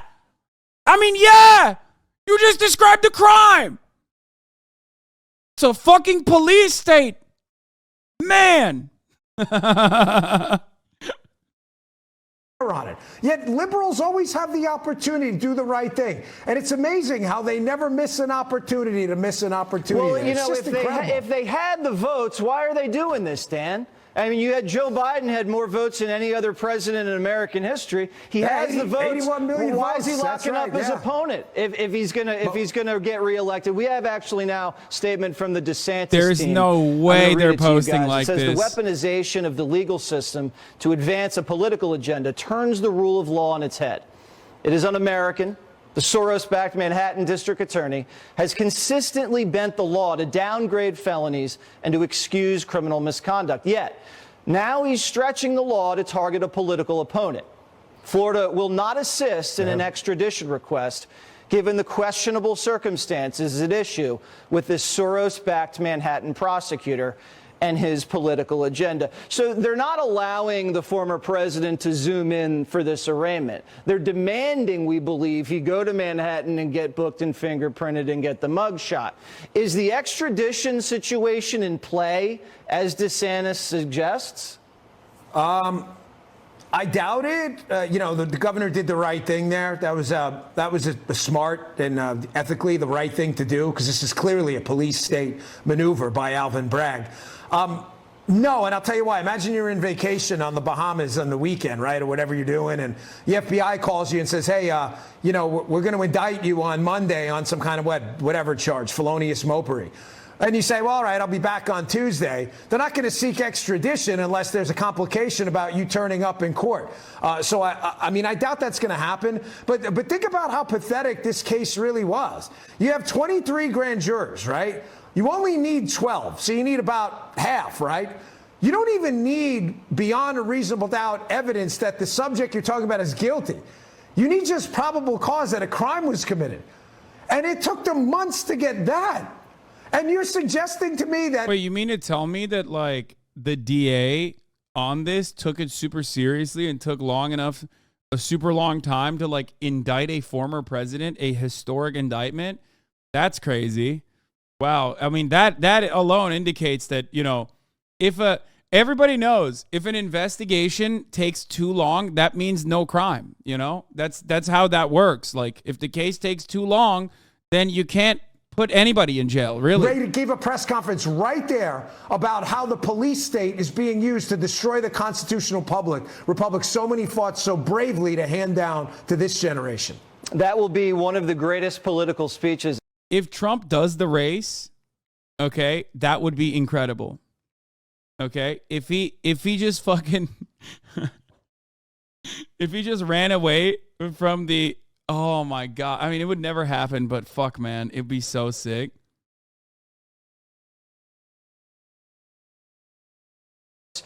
Don't you think he should show his face after handing down an indictment to a former president over a BS charge like this? Well, he's clearly a political coward. He's a George Soros. He's not beating the case. He's doing the prosecutor. And the Democrats have really crossed the Rubicon here. I don't know how you come back from this as a country when you are coming up with these... You asked what the right's obsession with George Soros is, and that is the right basically saying that, billionaires are bad, but like the Jewish one, that's a liberal. That's it. Like, they also, like, everybody kind of understands that, like, billionaires are bad, right? But Soros is Jewish. And so is Sheldon Adelson, rest in piss, right? But they don't really talk about Sheldon because Sheldon is on the right side of history. Well, he's under the ground now. He's fucking super dead. Again, rest in piss. But, like, just a monster. Absolute monster. But that's besides the point. So they don't say that because, like, he's a conservative donor, right? He was. I keep saying he is. He's super dead. Don't trust anything Ray Banrett says. What the fuck is... What? Why are you guys having conversations amongst yourselves in the chat while adding... Where do we go from here? I mean, that's the problem. We're crossing the Rubicon here. We have a president of the United States, Joe Biden, who is clearly compromised. He is compromised. We have the bank records, subpoenaed bank records, where Joe Biden... His family has taken $1 million from the CCP, and they're not going to do anything about this. A president who's compromised by China and Ukraine, but they're going to go after a former president and potentially a future president because he settled a nuisance claim with Stormy Daniels back in 2016. Somehow this is a federal felony under our campaign finance laws. This is... Who's Alvin Bragg going to bring into this trial? They're going to bring in a disbarred felon of an attorney and a former stripper as their star witnesses here. This is banana republic level stuff. And maybe that's what today's Democrats want, these leftists want. They're trying to destroy our country, and they are well on their way. So it's not going to stick in Manhattan. I don't think it's sticking. Oh, no. Actually, we see Bragg. He's the big one. Just got into the SUV there. No statement, nothing. He'll probably go home and eat. Wait, what? So yeah, that's like, yeah, pretty normal. Yeah, you know, he's going to go home and eat food, probably fuck his wife, you know. I guess he was saying, he meant like he's fat. He's making fat jokes. Oh, I didn't even understand. I forget that they have like, I always expect Fox News, because they're wearing suits, to be a little bit more adult than someone like myself. Like, I'm a dumbass, right? But like, when you're making fat jokes about Alvin Bragg, do you not realize that like Trump is also almost exactly the same level of fat? Like, what do you mean? You're like, oh, Alvin Bragg, the fatty, the only fat guy involved in this case. Make no mistake.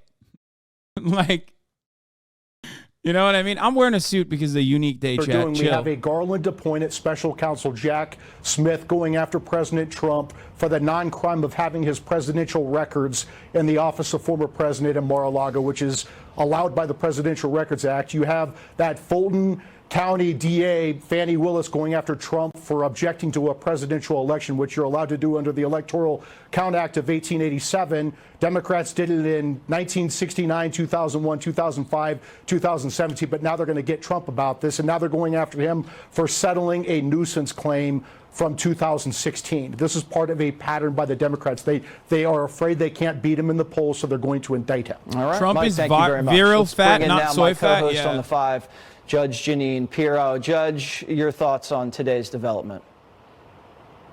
I have to tell you, Jesse, when I heard this, shit. It's just about to get unhinged. Judge Jeanine. For me, this is a sad day for America. It is a sad day for the office of the presidency of the United States, and it is a sad day for a former president. For 7 years, they hated him, they targeted him, they hunted him. And their derangement even earned them a psychological disorder, the Trump derangement syndrome. He was impeached over a fake Russia collusion delusion. He was impeached over a phone call. Now we've got 4 grand juries and panels. This is hate like I have never seen in my lifetime. And America has turned the corner. We've got Democrats who will do and say whatever they need to. They don't care about the Constitution. They don't care about the rights of ordinary Americans. And what I'm talking about is an attorney general who calls parents who are concerned that their children may have been raped, domestic terrorists. We've got an IRS that literally shows up at the door of a witness who's about to testify about the weaponization of the federal government, the FBI agency. We've got from the Obama days the Lois Lerner and the IRS targeting 501c3s of conservative groups. And now we've got a Soros-funded prosecutor who laughs at the idea of putting criminals in jail, ignores the fact that victims are being beaten, stabbed, and murdered in New York City and thrown in front of trains, and wants to spend his time going after a president of the United States for a case that is not sufficient legally. And the amazing part of this thing is that this DA promised before he was thrown in front of that he would go trains? after Donald Trump. These are unethical people. These are people who are not standing by the Constitution of the United States. The strongest warriors of the Republican Party on the media side, with the exception of like Tucker Carlson, unironically are just like people that you would see screaming outside of a subway station. Like, they are so unimaginably insane. Want to bring him down. They want to bring him down, Jesse. You know, Fox News poll has Donald Trump 40 points or 30 points ahead of the second person that's in line for the presidency that they were polling him with. This is as political as it gets. And go ahead, Jesse. The timing reeks. You're kind of on the precipice of a little mini recession. The market's a little shaky right now, tons of layoffs. Big spring offensive about to happen in Ukraine. Russia does look like they have momentum there. The Chinese are aligning with our former allies in the Middle East. A lot of people are moving to the yuan. Last week, you had bank records coming out that said that the president lied and his family did get paid millions by Chinese communist spies. All of this is happening. A couple days ago, you had a trans mass shooter. And then all of a sudden, after we heard that the grand jury is going to... This is my favorite kind of media analysis, especially funny when someone in media is doing it, which is, this is a distraction. I'm like, bro, one, you're in the fucking media, okay? What do you mean this is a distraction? You are literally the media, okay? And two, the fuck do you guys mean? And people in this community do it too. They're like, oh, this is a distraction from the Ohio train derailment. Remember when people in this chat would say it? And I was like, no, guys, it's because train derailments happen thousands of times a fucking year.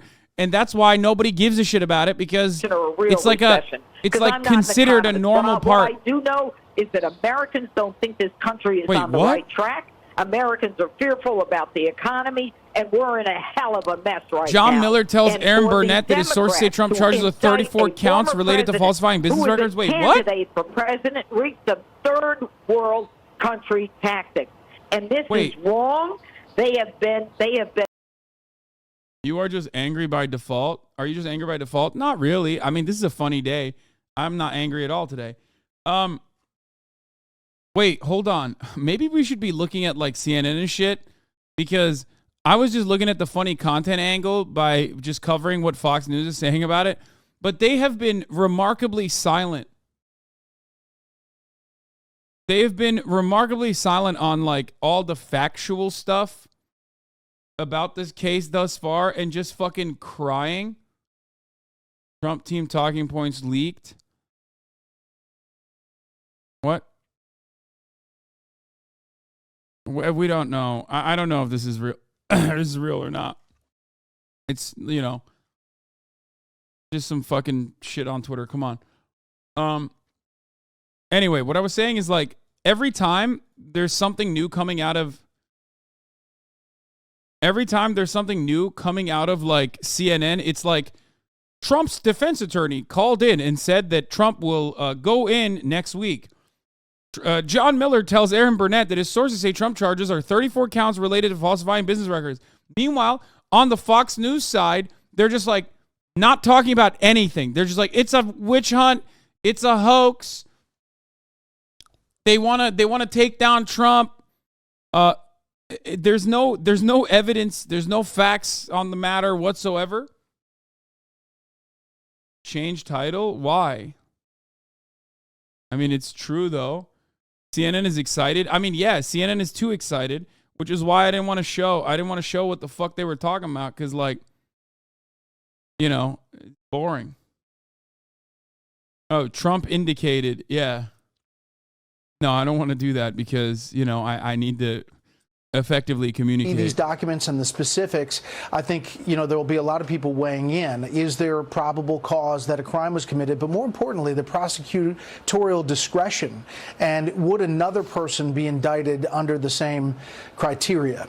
It's going to be really analyzed. But as far as an historic moment, yeah, it's a big deal. And this former president is facing other grand juries, facing because they've been indicted, which we should remind our viewers as well. Congressional Republicans have already vowed to investigate the Manhattan grand jury's investigation and the district attorney. How do you expect that part of the response to go in response now to the news that an indictment exists? I expect them to make this a more primary focus and to amplify those criticisms. If for no other reason, it amplifies the criticisms of Donald Trump. These committees do have subpoena power because they are the majority. The Republicans are in the U.S. House, and these committees argue they do have proper oversight. But some of this, if not all of this, is political theatrics. The Manhattan District Attorney was fierce in his criticism of these requests from House committees, and he appears under no desire to come down here in Washington and testify about his work. Scott, let's switch. We're obviously staying on this topic, but you've covered so closely the attack of January 6th. the aftermath and the changes that have taken place on Capitol Hill. Someone in the chat said, didn't realize Fox News was screaming the whole time until this. Yeah. No, that's like their entire content is yelling, brother. Yeah. As we hear news of this indictment. It's a good question, John, because there has been unequivocal concern that this latest chapter in Donald Trump's possible candidacy for 2024 requires an enhanced security posture at the Capitol. It's going to be here in Tuesday. Well, the day's not been firmed up. Source say Tuesday is the day being discussed. For a 14% budget increase to nearly $840 million a year starting in 2024. And the top Democrat on the committee with oversight here, John, says Donald Trump, the candidate, may necessitate a budget increase because, the Democrats argue, he produces this toxicity in the political dialogue, which can contribute to threats and security risks. This only serves to underscore that point, as Donald Trump calls for people to protest in the streets and calls this effort to prosecute him a dangerous one. It adds this dangerous element to a political rhetoric, which is already pretty sharp and pretty polarized here. Scott, let me stick on that point, the polarized rhetoric. All of us have a responsibility in the wake of this moment to choose our words carefully. You've studied a lot of words and you spent a lot of time listening to members on the Hill. What is your assessment of the level of the rhetoric? In other words, there is a way to respond that lets the facts come out, and then there's a way to respond that is more incendiary. How do you assess the response from the president's party, the former president's party, on that continuum? Their defense is so full-throated, and I can say from having been here about a quarter century covering the Congress, I haven't seen or heard a political dialogue this vitriolic and passionate as I've heard since January 6th. Oh, God, these guys are unbearable to watch, bro. This is why we watch Fox News, man, because they know what content is. The Republican Party remains firmly in the hold of Donald Trump. I'm sorry, but it's like, it's so boring. They're like, oh, God, I've never seen people get so flustered. I apologize for using the F word on the broadcast, but unfortunately, the situation calls for it. Flustered. That's right. Incredible. When we'll hear from the president about this today. We didn't hear him talk in person about the journalist who was kidnapped today, even though we know he was briefed. We did not hear him give a public statement about the helicopter crash in Kentucky, even though we know. You listen to NPR? Yeah, I listen to NPR when I want to learn about the news, okay? I'm trying to be entertained. This is a moment that calls for entertainment. I know the details of the situation. We've talked about it endlessly. I want to know more about the fun stuff. I want to know more about what the Republican base is fucking reacting to this, how they're reacting to it, what the fuck they're saying, how unhinged they're going to get. I want to see Jesse Waters cry real tears, okay? That's what I want. Indicting your political opponent and has nothing to say for several days, we expect. Thank you very much, Peter Doocy. Let's turn it over now to Senator Josh Hawley. Senator, your reaction as a sitting U.S. Senator. Oh, here we go. Among your colleagues. Well, I think what this is about is nothing to do with the rule of law, Jesse. Obviously, this is about power. It is a demonstration of raw power. I think the Democrats know this has nothing to do with the law. They're sending a message, and the message is they will use any power that they have to interfere in the next presidential election. They will not willingly allow Donald Trump to run for president. They will not willingly lose the next election. They're going to use every means at their disposal. And Jesse, these are the same people who have sent SWAT teams to pro-life activists, who use the FBI against parents at school board meetings. They will do anything, use any kind of power to try and hold on to their own privileges, their own positions, and we're seeing that tonight. This is just unprecedented in American history, and the only way out now is to win. So this is like a fastball to the head of the batter. Exactly. It's exactly. And the batter is the American people. The batters are those who are independents and conservatives who want to have their own views, who want to make their own decisions. And what the Democrats are saying is, we will use power against you. You want to elect Donald Trump? You want to have a choice? No, we will use power against you. You want to speak up at a school board meeting? We will use power against you. You want to protest peacefully at an abortion clinic? No, we will use power against you. It's the same message. They're just ramping it up. And Jesse, this is burning down the rule of law. And I tell you, they will regret doing this because I think the American people won't stand for it. And we've got to make sure that they do not succeed in what they're trying to do here. Well, you as a senator have to take a stand, and your colleagues have to take a stand. The American people don't want to see a bunch of speeches about how troublesome this is and how historically significant this is. No. There has to be something else that you guys do. I don't know what that is. It's got to be some sort of show, some sort of resistance, some sort of action, because there has to be a line that they can't cross. And you have to show them somehow that this is just an unacceptable act. And you're a leader in this country, and the American voters expect that. Are you guys ready to show something? I think that this is, you talk about the line that you can't cross. In my view, Jesse, they crossed it months ago when they weaponized the FBI against parents, when they weaponized the FBI against everyday Americans who want to exercise their right to free speech. And now they're just accelerating it. They're just pouring it on. So, yes, it is time that we said no further. We've got to call Merrick Garland from the Justice Department down to the Capitol. We've got to call him onto the carpet, put him under oath, find out what they're doing. Has DOJ cooperated in this? Are they aiding this prosecution? We've got to go after these Soros prosecutors who've been put into office all across the country and expose the dark money network that has gotten them into power. This is, you are right, Jesse. This is, the Democrats have crossed the Rubicon here, and they burned the bridge behind them. They have. And now we've got to defend democracy. They have, and I'm sure there is. These guys love the police state when it's coming after whoever they perceive as enemies, no matter how strong or no matter how weak, no matter how marginalized. So the one instance where like there is even a crumb of prosecution directed in their way, like in January 6th, or now, this is like almost a continuation of that same kind of attitude. They lose their fucking minds. They're like, what do you mean? This is not for me. This is for you. This is for like poor people. This is for black people. This is for brown people. Like, what the fuck do you mean we're going to get prosecuted for this shit? Like the very same state that literally will put you in jail without a court date for years and years, put you in Rikers Island in conditions that are literally worse than like developing nation prisons, okay?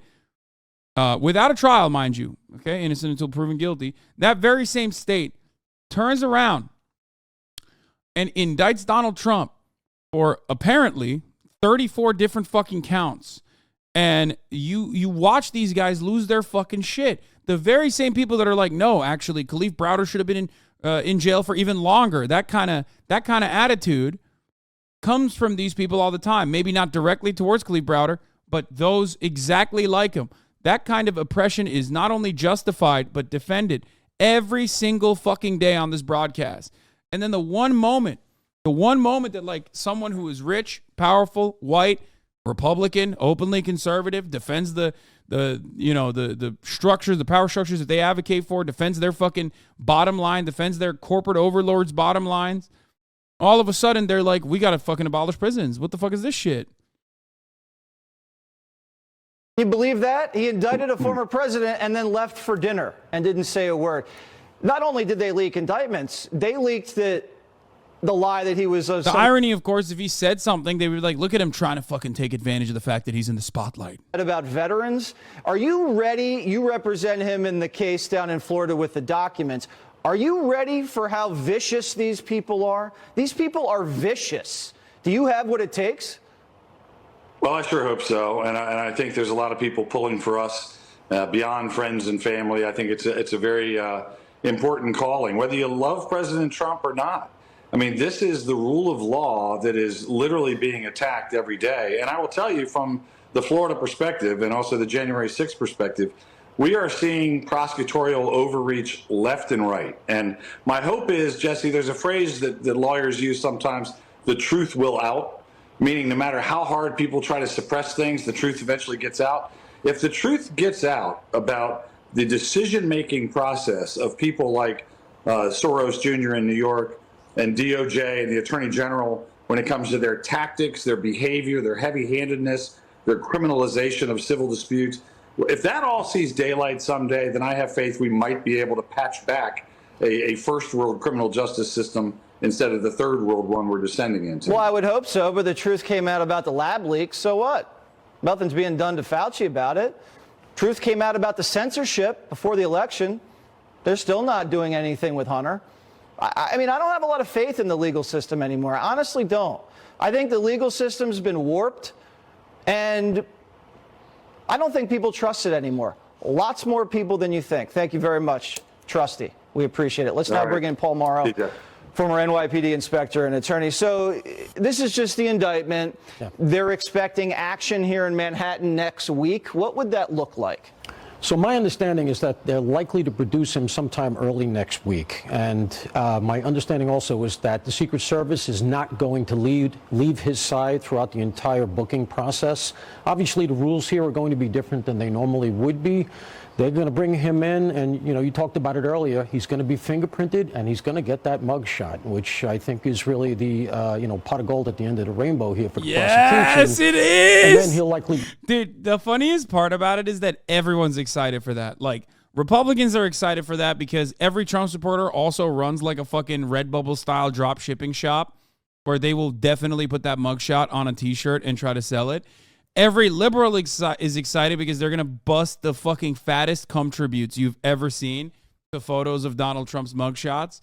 Like, it's a win-win. Like, everybody gets to celebrate this moment. You know what I mean? Conference, I assume. He'll be out in front of the Manhattan DA's office, in front of the building here on Center Street. And, he'll talk to the cameras. When I'm saying procedurally, I mean the litigation, so to speak, the prosecution, the back and forth with the defense. There's all kinds of things that are going to go on here. Motion to dismiss, change venue. Trump's lawyers, actually, especially after the stuff with Costello, could challenge the indictment itself. And that gives you a whole nother side of legal. The chatter who said gooning for Trump, I can say whatever I want, but I mean, it won't stop you from going to hell, okay? It's at the appellate level. My hope is that if the indictment is what we think it is, now that's a point we have to adhere to. We don't know what's in it. And we're not going to get that indictment, by the way, until one of two things happens. If you don't know what it is, don't look it up. The perp has to be in custody and you can release the indictment, or the judge has to okay it. So until one of those two things happens, Bragg would have to make a motion to release it. Then maybe we'll see it. Otherwise, we're not going to get it the earliest until next week. So we expect to see another woman in the indictment, McDougal, who's a Playboy personality. So there's the Stormy payment, and then there's a possible other payment. There she is right there. And they're linking these two together. Now, as a lawyer, explain to me how this is criminal. If someone comes to you and says, I'm going to lie or say something about you if you don't pay me, you get your lawyer to pay her. Where's the crime? Yeah, so you go right to it. And that's really why this thing is such a morass. Because, again, if the indictment is what we've been told, and he's bootstrapping his way into the federal charge so that he can get the felony and then get around the statute of limitations, which even then he doesn't really make it, all right, even with the felony. But if he manages to do that, then you have the problem that the charge here, going back to the Edwards case, is not going to hold up. So all right, so this is a BS deal. Unless it's going to get thrown, right. Yeah, that's why they have to speculate unless there's something else. It's just like, no, but like, don't say that because that ruins the narrative. Between the Secret Service and NYPD. There's going to be a lot of dudes out there. Right. We got Secret Service protecting the former president. You got NYPD strapped up right there at the DA's office. Yeah. There's going to be a lot of juice in that building. Yeah. What's that going to feel like? So, look, it's going to be very sort of militarized because you're going to have a lot of people there. You're going to have, now look, there have been some threats as were reported against Alvin Bragg. My understanding is that, that's died down a lot and that likely now it'll spike. NYPD will be handling almost all of those threats. That's just the way it works on the ground here in New York City. The service is going to be handling the Donald Trump side of this. And so, yeah, they're going to be expecting protests. There's going to be a lot of folks out there doing prophylactic work. There's going to be a lot of stuff that's going on that's a deterrent that you don't see. Right. There's going to be a lot of intel work. There's going to be people all over the internet. They're going to be looking at various people that are already known to them. It's the kind of stuff I used to do all day, every day. They're going to be doing a lot that they can to move the goalposts, or the line of defense, rather, out further, so that they don't have to take action right there, so to speak, at the DA's office. Is Alvin Bragg respected by law enforcement here in New York? One other component that we have to talk about here, for the record, is Ron DeSantis' sentiment expressing that, where is it? Ron DeSantis came out of the gate saying the weaponization of the legal system to advance a political agenda turns the rule of law on its head. It's un-American. The Soros-backed Manhattan District Attorney has consistently bent the law to downgrade felonies and excuse criminal misconduct, yet now he's stretching the law to target a political opponent. Florida will not assist in an extradition request. So this right here is like the Civil War, kind of. You know what I mean? Like, there's no... This is why I talked about like abortion and interstate commerce violations with respect to how, like, abortion being criminalized in certain states brings up a complicated but very important piece of American history, and that is, you can't really extradite someone from California for getting an abortion, right? Like, especially if California says we're not doing that. Okay? Other states have actually, started taking active measures towards it. And that is at the basis of, like, Civil War, right? That's how Civil War gets started.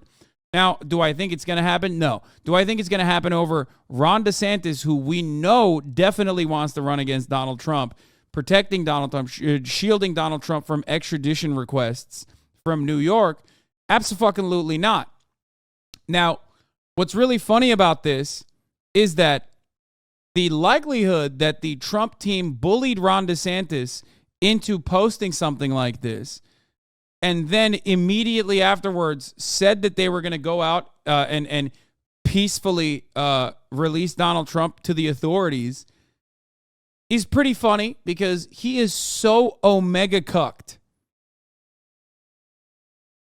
Ron DeSantis is incredibly cucked that he, like, postured like this, and then the Trump team immediately after he posted this came out and said, yeah, no, actually, as a matter of fact, we're going to be peacefully going into the authorities. We're going to release Donald Trump to the authorities peacefully next week. So just remember, Ron DeSantis is out here just trying to do his very best. Okay, poor guy. You know, it's a dog-eat-dog world out there. Rhonda, little Rhonda.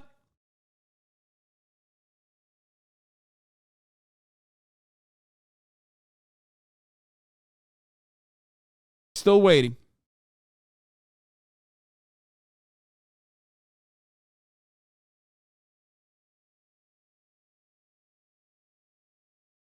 Put something here, you whisper something here. It's been going on forever. Now, all of a sudden, they're just throwing cuffs on you. Come on, that doesn't really tell me the Democrats feel confident about the next election. No, look, they don't feel confident at all. They're trying to hand select Trump. And this is where you can call them on this, Jesse. They claim that they are terrified of Donald Trump. If they were truly terrified of him, why are they trying to help put him in the ring against Joe Biden? And also, you have to be careful here. Democrats told us... This is my favorite line. It's like, oh, yeah. Looking to see they're actually doing this to help us. That's going to be really helpful for us. Like, it's going to be really helpful for us, I promise. Looking to see if it's in connection with the second I part, love when Republican pundits... falsification. I love when Republican pundits talk about what's best for the Democratic Party. Like, yeah, man, totally. Thanks. Thanks for your input. Thanks for your feedback. I'm sure you have the best interest of the Democratic Party in mind, as you're on the fucking Fox News broadcasting network, dude. Come on. Looking to see if it's in connection with the second part, which is essentially the misdemeanors of falsification. The second part would be in connection with a different crime, notably trying to elevate it to the felony level if it's a campaign finance related crime. I'm looking for that second part. But I also want to point out, for many people who are watching, they're first wondering, Aaron, now which case, which investigation is this again? We're we're almost color coding at this point between Jack Smith and God damn it. second part, which is essentially the misdemeanor is the falsification. The second part would be in connection with a different crime, notably trying to elevate it to the felony level if it's a campaign finance related crime. I'm looking for that second part. But I also want to point out, for many people who are watching, they're first wondering, Aaron, now which case, which investigation is this again? We're almost color coding at this point between Jack Smith and Okay. Oh, the CNN one keeps breaking, apparently. Breaking. Yeah. Look. Yeah. Relative to what Stephanie Axel said, Dick. Trump only has. Give us the raw, David. Shift, right? He only has a D, and deny an attack has been. David Axelrod is so cucked that Obama literally uninvited him from his birthday so he can make room for like Jay-Z or some shit. No man. No. Never forget.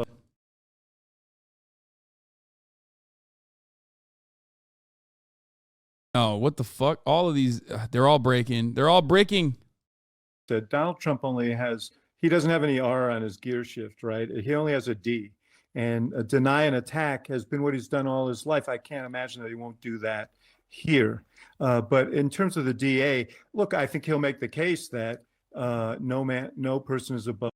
Pandemic, the governor of New York actually told the statute of limitations for criminal crimes for any prosecution for over a year.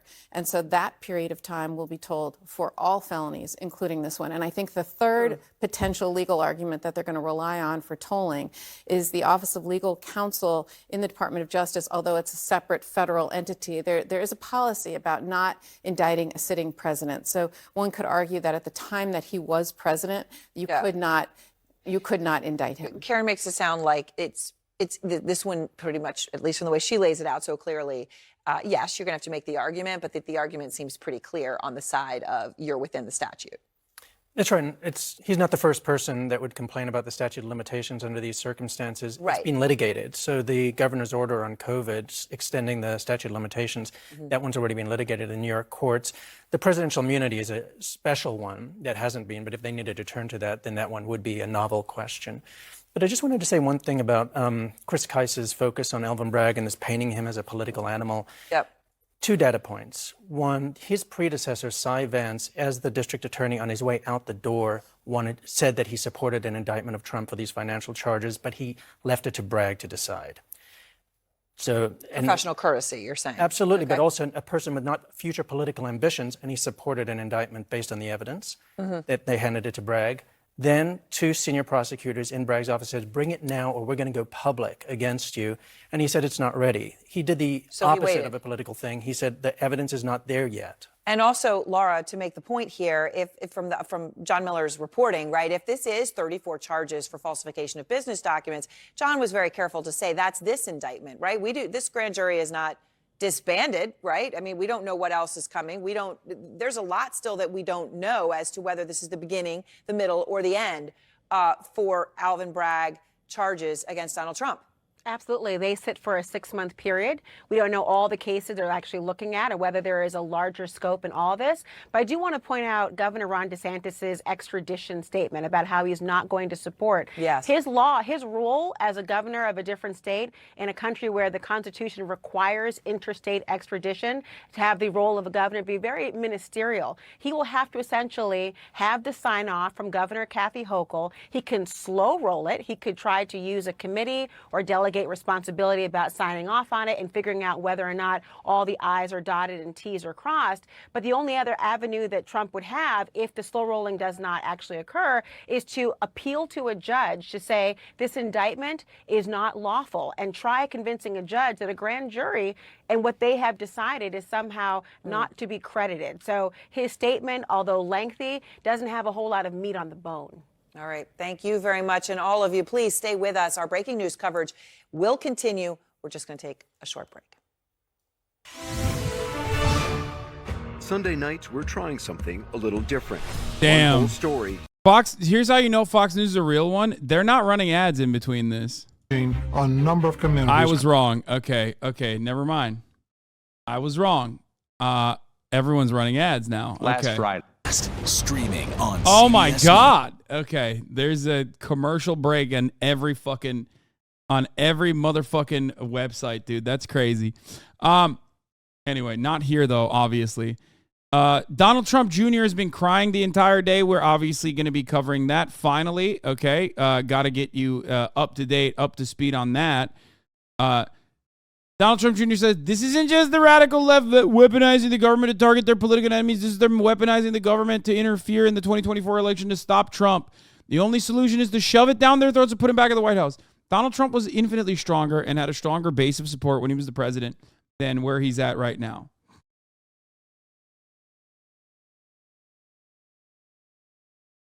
Okay? And even then, he lost to a fucking carcass. Okay? Obviously, it was close to the COVID stuff, so that was probably part of it. But it's still crazy to me that, like, if he lost to a fucking carcass when he was at his strongest, when he lost to a dead person, okay, good luck. Like, what do you mean? I don't think the liberals need to do this, pull this off to really stave off the Trump fears that they have. And also, another funny part about this is that they keep saying both things at the same time. Liberals are really afraid of Donald Trump, and that's why they're doing this to, like, indict him, even though he's the least arrested man of all time. He is the most innocent man of all time. Okay? He's done the least amount of illegal shit. But then they also keep saying, well, guess what? You did this thing to Donald Trump. You did this thing to Donald Trump, and you arrested him. Well, guess what, liberals? This is only going to work in his favor. Yeah, that's right. He's totally going to get away scot-free, but also it's going to be super good for him. If it's going to be super good for him, why are you crying about, like, the rule of law being eviscerated? Welcome back. Our coverage of President Trump's indictment continues. Fox News senior correspondent Laura Ingalls outside Manhattan DA Alvin Bragg's office right now. Laura. Was that a Viagra commercial that we just passed? Well, we've got an entire city block full of news crews, a very high level of NYPD presence here. And if you take a look at our other camera, our bump shot showing you the front of this courthouse, we can tell you that Manhattan District Attorney Alvin and election interference at the highest level in history. The 23 grand jurors have been listening to evidence since dying. That he would be arrested. There was a rally at 3 p.m. and you had about 60 people that showed up at that time. So yeah, this is sad. We'll see what the crowd looks like later on tonight, but there's always that concern of the former president, Mr. Trump, fanning the flames on social media and what that could lead to. Of course, we saw what happened on January 6th, and everyone's just sort of holding their breath here. It's just, sad, bro. Sad. See what will happen in the next few hours. All right, Christian Benavides in Palm Beach, Florida. Sad. Thank Only you. 60 people. Sad. Let's bring in CBS News Chief National Affairs and Justice correspondent Jeff Pegues. Jeff, what are you hearing from your law enforcement sources about threats or just what chatter they're picking up in the system that they monitor so closely? Frankly, John, they've been preparing for this moment for at least a couple of weeks since the former president, sent out that tweet. He has a condition. Don't make fun of him, chat. He has a throat thing. Chatter online and chatter in other forums just to make sure they're on top of any potential threats. And what we're hearing, at least right now, is that they aren't seeing any sort of large organized protest, anything like that. But of course, you will see chatter online, people making threats. The question is, are these the kinds of threats that the people are making that they can actually bring to fruition? And of course, that's what law enforcement is always most concerned about. It's that person acting alone that usually poses the greatest threat in terms of intelligence gathering, because they are the people who are hard to see coming. However, overall, the posture seems to be that law enforcement is preparing, but we'll have to see when the former president is processed and how things develop between this point now and then. Right. And Do we know whether the New York law enforcement was given any advance notice regarding the vote to indict the former president? You know what, John? So many people were caught off guard by this today. In fact, there had been reports in some outlets that the grand jury was going to take a month off. So I think a lot of people sort of let their guard down. But I'd be surprised if there wasn't any coordination between the DA's office there in New York and the NYPD, which is 35,000 officers strong. I think, you know, a lot of people don't realize how big that police department is in New York. You know, people who cover the NYPD, it's almost like its own army, and they are very good at what they do, not only intelligence gathering, but the tactics they use with large demonstrations. So we'll have to see how they react to this. We know that officers or police officers are being asked to show up tomorrow in their uniforms, which will give the command staff there a chance to deploy officers to any sort of problem spot should they see some pop up. But at least right now, it looks like things are calm. And the intelligence apparatus in New York is working to stay on top of any potential threats. Okay, Jeff Pegues for us in Washington. Thank you, Jeff. Here's a look at what we're covering in our next hour. A historic day in U.S. history. An indictment of a former president. We'll have the latest on the formal charges filed against Donald Trump. See, this is what I mean. It's like even the music is like fucking bunk. You know what I mean? Give me something good. Damn. The statements we've seen tonight and how he's looking at this is he's looking at these next few days and this arrest and deciding what he's going to do. So how does all this play out for him, right? I mean, just he perfect, wants, dude. he Look wants at the attention. shape, He the wants density, all of the that, size. And he's a showman.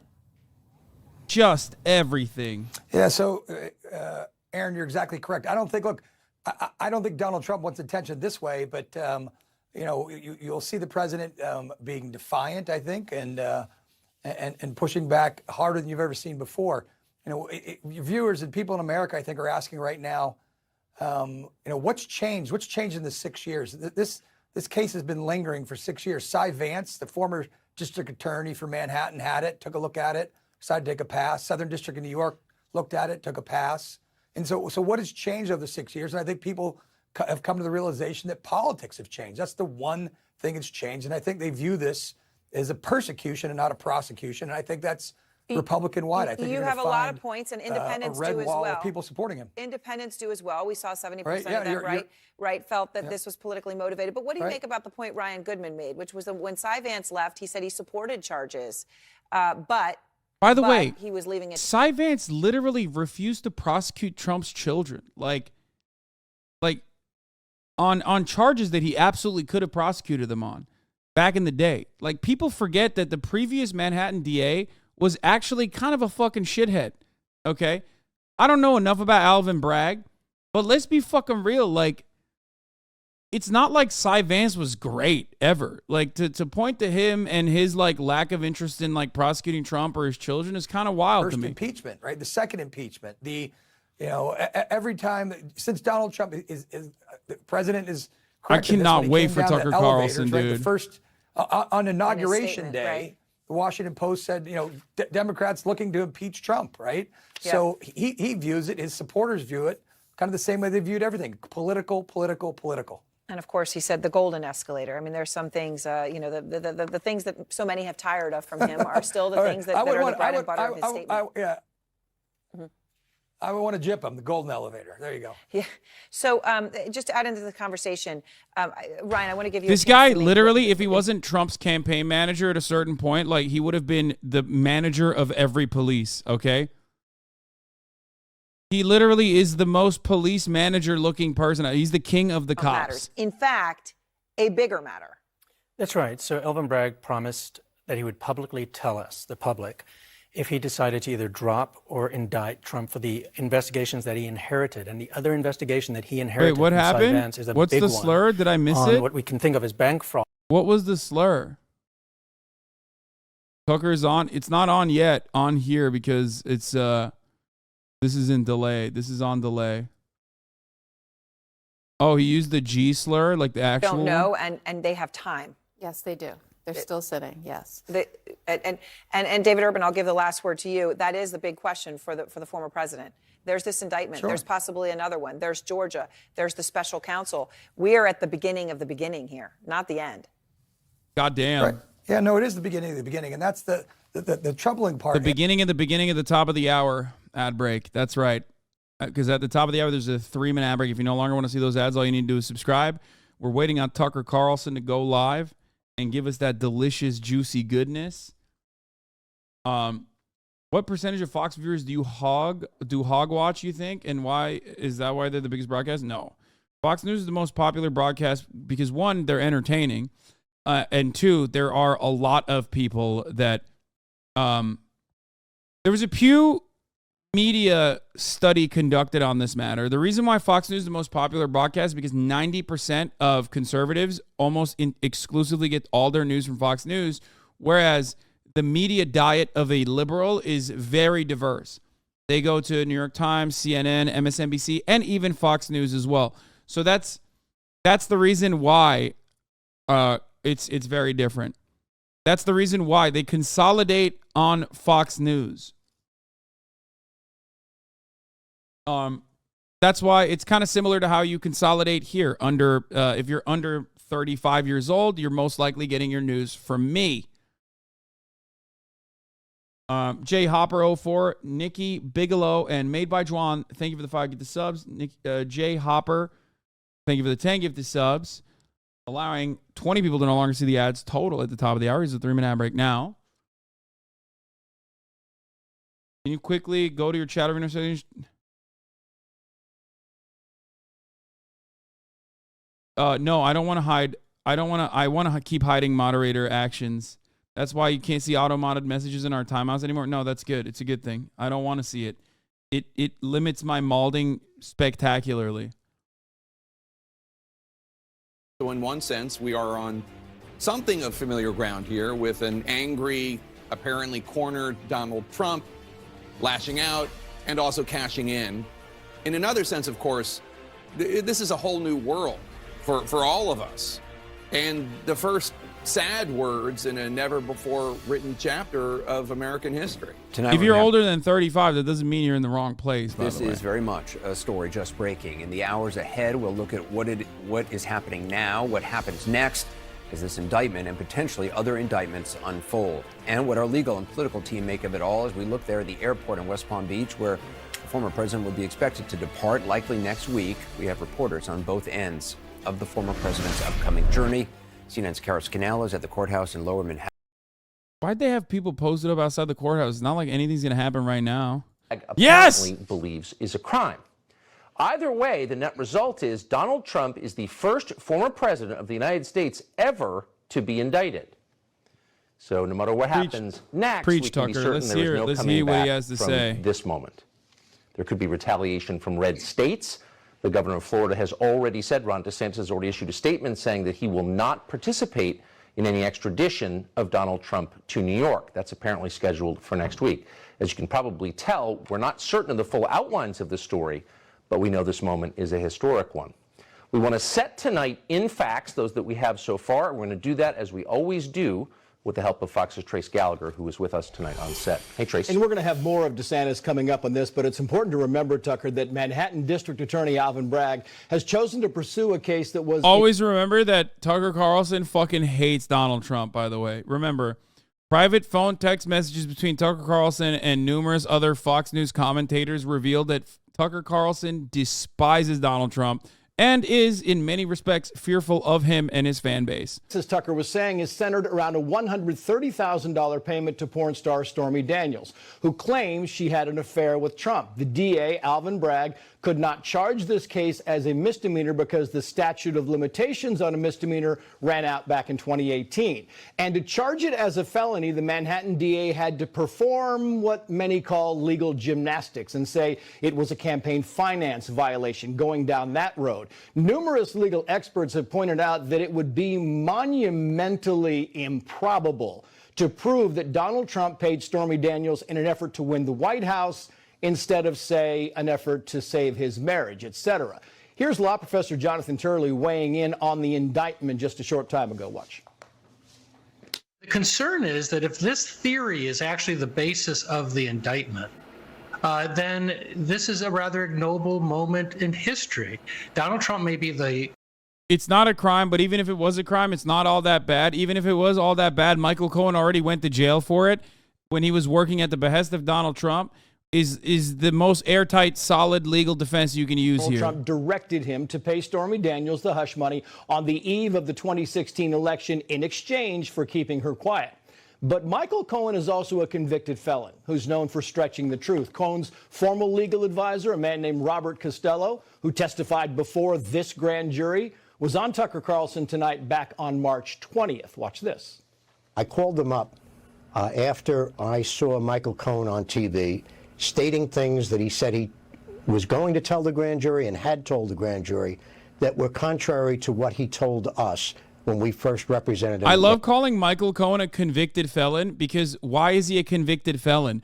Oh, that's right. For things he did that Donald Trump directed him to do as his attorney. What the fuck? Actual charges are because it's unlikely they'll be unsealed. Bro, he's a convicted felon because he surrenders, which went to jail sometime next for week. doing things that Trump made him do. About the indictment that reads in part, quoting here, the What the Democrats fuck? have lied, cheated, and stolen in their obsession with trying to get Trump. But now they've done the unthinkable, indicting a completely innocent person in an act of blatant election interference. Even Florida Governor Ron DeSantis, who could run against Trump in 2024, slammed the indictment, quoting again, the weaponization of the legal system to advance a political agenda turns the rule of law on its head. It is un-American. And DeSantis makes a great point because if the charges are what we expect, then it does appear this is a political prosecution. Federal prosecutors have repeatedly turned this case down, and now you have a state. I love the fucking little Trumper in here that said, please be honest. Michael Cohen went to prison for tax evasion, okay? And didn't mention the other charge there, which is campaign finance violations. Like, that's the whole point. The last 10 days, in one poll anyway, went from 8 up to 30 up. Bank fraud, tax evasion, and taxi all kinds fraud. Of consequences only someone can predict. Trace Gallagher, thank you, as always. What the fuck is taxi fraud? Is something brand new, the beginning of something, but it's also the culmination of something. The culmination of an effort to make certain that Donald Trump is never elected president again. That was the whole purpose of the January 6th committee, obviously. So far, it's not working. Trump is leading the Republican field for the nomination by a wide margin. In Georgia, a partisan grand jury whose forewoman is giving interviews to MSNBC is apparently also preparing to charge Donald Trump with the crime of doubting election results. You're not allowed to doubt election results in Georgia unless you're Stacey Abrams, in which case you get to claim to be governor. For the record, the campaign finance violations are directly related to Trump. Just understand that. Like, whose campaign was he working for? You don't even need to know all the details to, like, make that, connection in your mind, I'm pretty sure. But the campaign finance violation that he went to jail for is literally, like, for the Trump campaign, paying hush money to Stormy Daniels. Interests in this country decided that Donald Trump could not be president, and in fact, for the most part, assumed he would never be. It was just too ridiculous to be real. But just to make certain that he never was, the FBI worked with the Clinton campaign to spread false allegations that the president had been colluding with the government of Russia. But the FBI was never defunded and shut down, as it would have been in a functioning country. It continued to interfere in elections and does so to this day. That, of course, didn't work, and Trump took office anyway. So federal agencies did everything they could to make certain that Trump would be an ineffective and one-term president. I know what fucking like a medallion taxi fraud. Everyone is saying like medallion violations or whatever. I'm looking for it. I think he misspelled it. And the White House filed a fake whistleblower. I don't remember that at all. About Ukraine, and that got Trump impeached. And then they impeached Trump again for holding a constitutionally protected rally to call on his supporters to peacefully protest what had happened to him, as you would in a democracy. Oh yeah, totally. So this effort today is one in a long line of unprecedented steps that permanent Washington has taken to stop Donald Trump from holding office in a democracy. Whether you like Trump or not, that is true. But none of that has stopped Republican primary voters from telling pollsters that far and away Donald Trump is their first choice for president in 2024.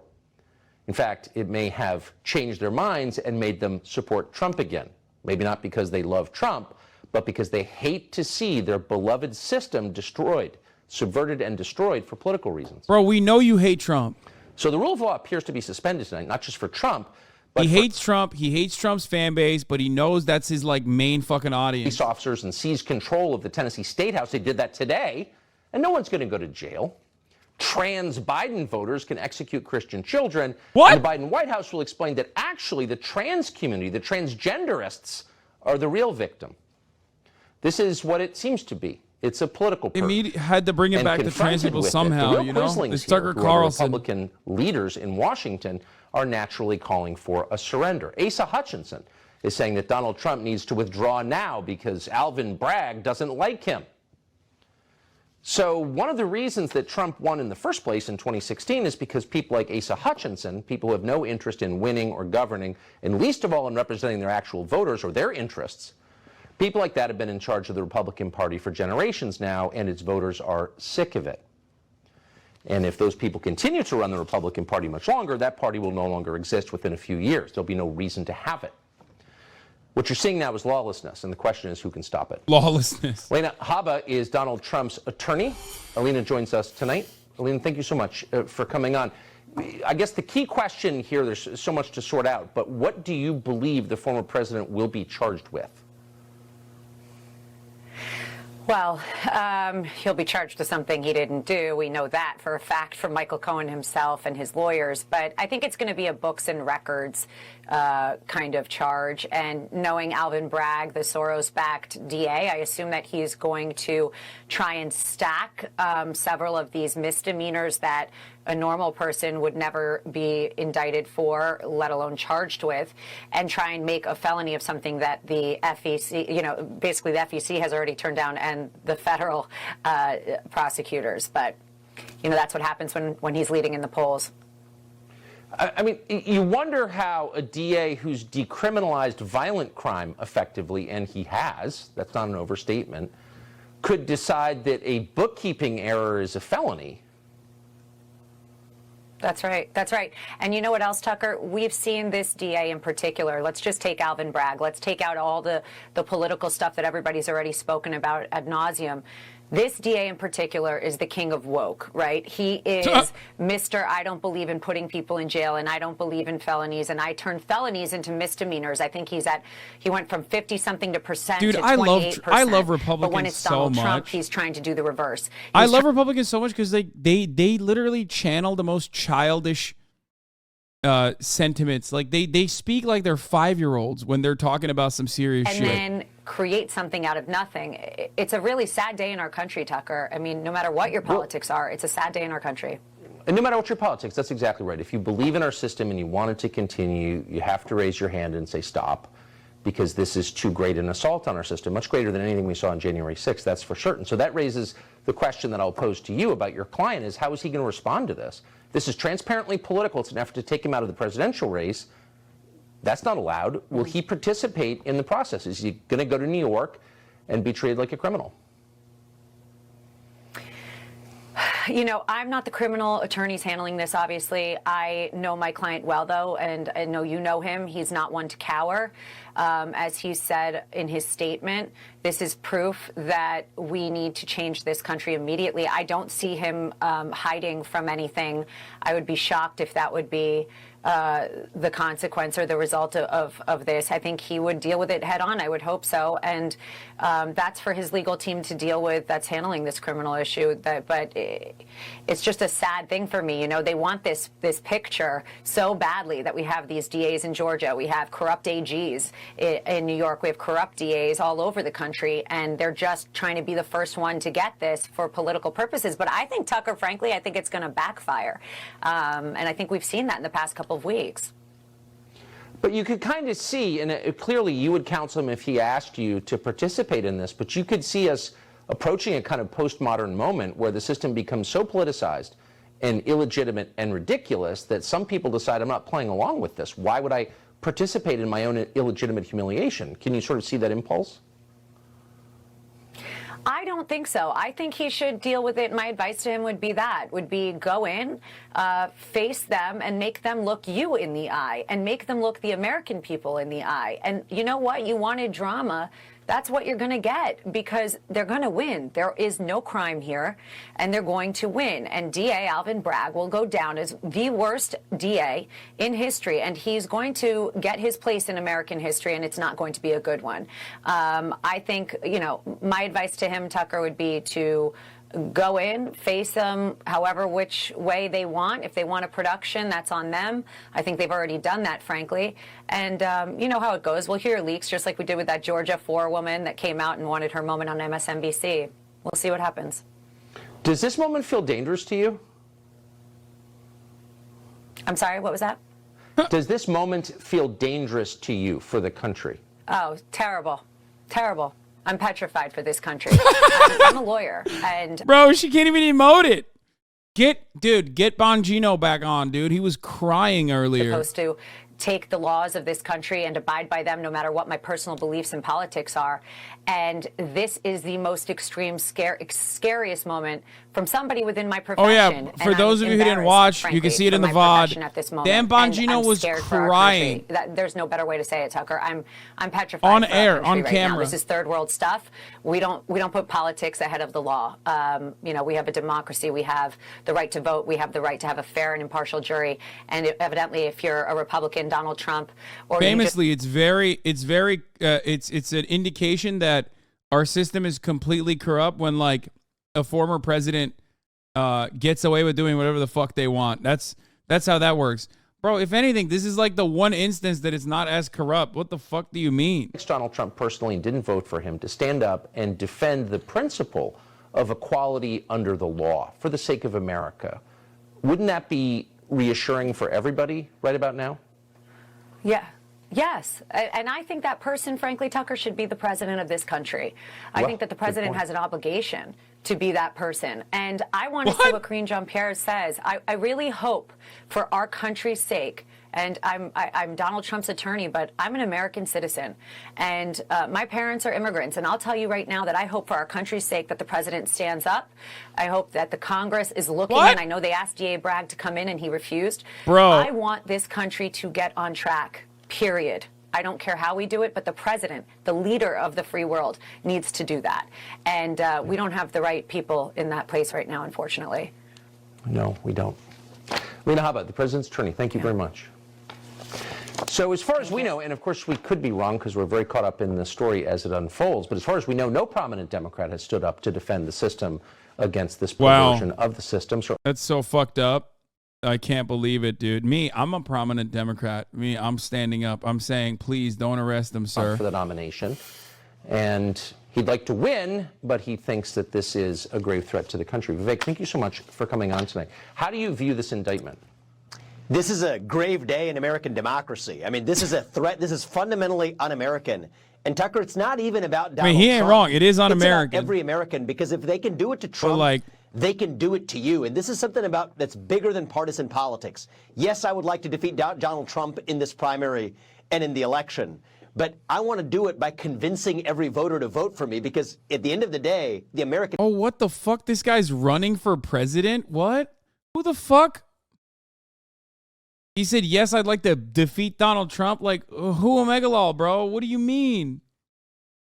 What? Prosecutor campaigns on indicting him or investigating him. That itself is politicized, let alone when he's the lead member of the opposition party to the ruling party that's in power. And we are not a country, Tucker. Whoever we are as a country, it's not a country that allows police power to be used by the ruling party to arrest its political opponents. Yet that's exactly what happened today. And I don't care if you're on the left or the right, turn the table. Explain why they sell the shit like if they can do it to Trump, they can do it to you. Like, what the fuck? Brother, they're selling it like that because a lot of these people think like, oh yeah, I'm above the law. So this is like a wake up moment for all of them. But what they don't realize is when you're a Republican HVAC business owner, okay, unless you know the police chief and shit in your bumfuck small town, okay, you will get fucked over by the law if you do something fucked up. If you are also just a actual worker in the HVAC business and not the business owner, you're already cooked. You're cooked. You do something that is a violation of the law, you are most likely going to get long-dicked by the law regardless. You can try and like make it seem as though this is truly unprecedented. If they're coming after Trump, they're coming after you all day, every day. But the reality is, I think a lot of people deep down inside kind of understand. So the better angle, in my opinion, here to cover is that like this is actually not a serious thing at all. It's actually a ridiculous thing. Has an immune reaction Which to is an what they're doing. outsider that actually wants to reform the system. And one way or another, by high water or not, they were going to come for him. And in the end, it's not about Trump. It is a it's about serious thing, you commie. I mean, not really. It's not. Like, out of all the, I mean, even Fox News is not wrong when they say, out of all the things to like arrest or indict Trump over, this is like one of the lightest offenses. It's true. Donald Trump has done significantly worse shit throughout his tenure than fucking pay hush money to a porn star and then like attribute campaign finances to or misappropriate campaign finances. Like, it's just, that is not wrong. It's true. It's like getting Al Capone on tax evasion. And as Democrats together need to put aside partisanship and call out this politicized persecution through prosecution for what it is. I couldn't agree more. I could not agree more. I would defend them. I defended Hillary Clinton when the FBI director tried to tank her presidential campaign with that ridiculous press conference. I despise Hillary Clinton, but I care about the system more than any individual. And clearly you do too. And I appreciate your coming on tonight. And immune system response is the perfect description of what we're watching. Thank you. Wait, did he actually? That'd be weird as fuck. Jason Whitlock is a frequent guest on the show for a reason. He brings insight that few Oh, others this is have. about to He's be hosted so shows unhinged. and joins Oh, us. God. Oh, God. Oh, dude, Jason Whitlock. Uh-oh. He's going to say some fucked up shit. Get ready.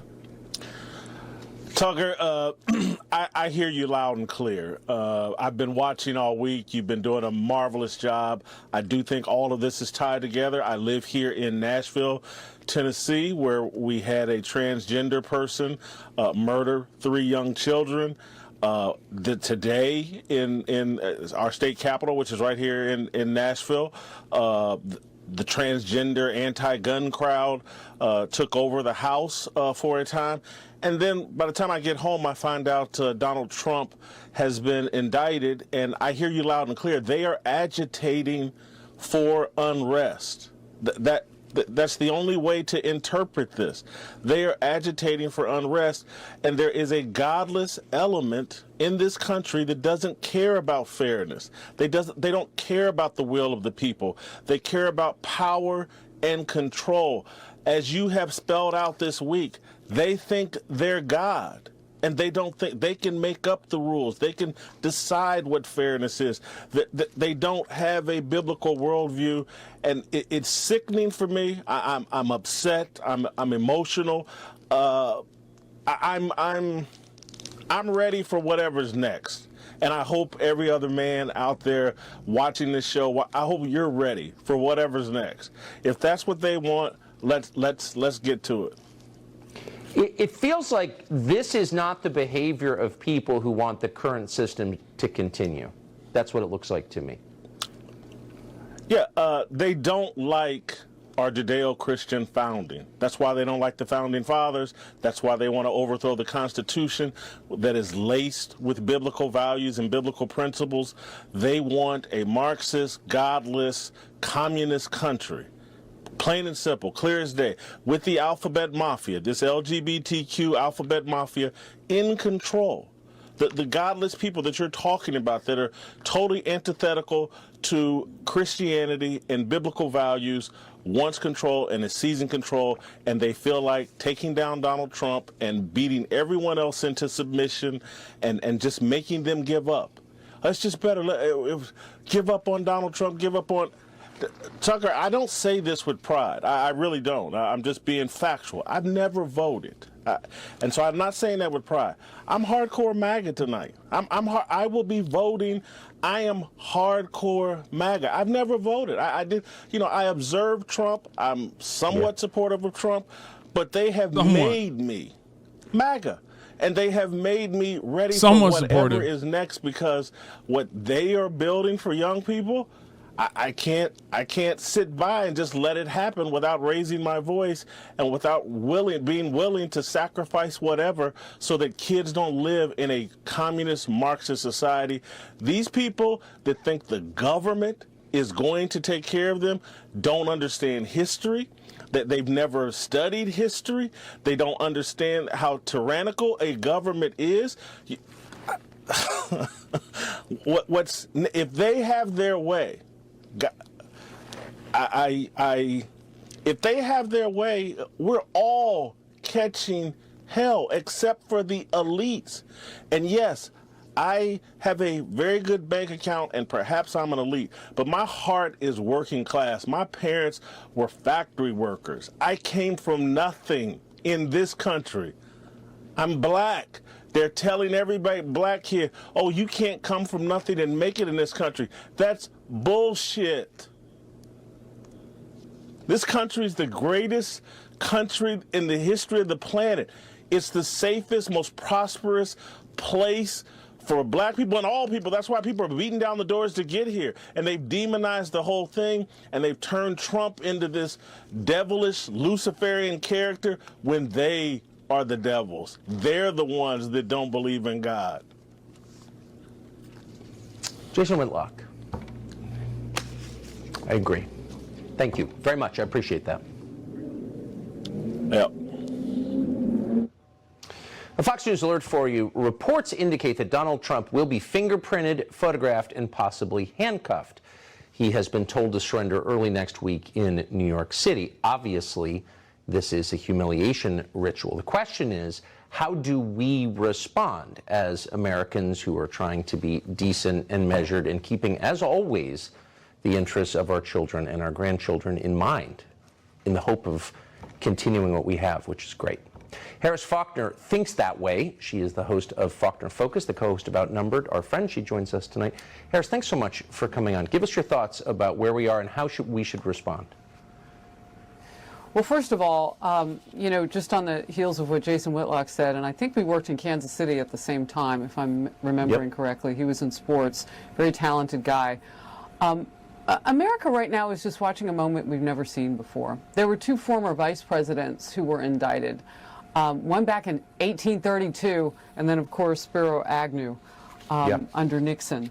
And so we have seen that happen before, but a sitting president was impeached more than once and then became an ex-president, and they're still going after him. And I have to tell you, sitting on the couch of Outnumbered earlier today, his former press secretary, of course, is my co-host, one of them, I said to Kayleigh McEnany, there's no way they indict former President Trump because this... I don't know if I'm crazy, but like, they're not really lighting the fire that much.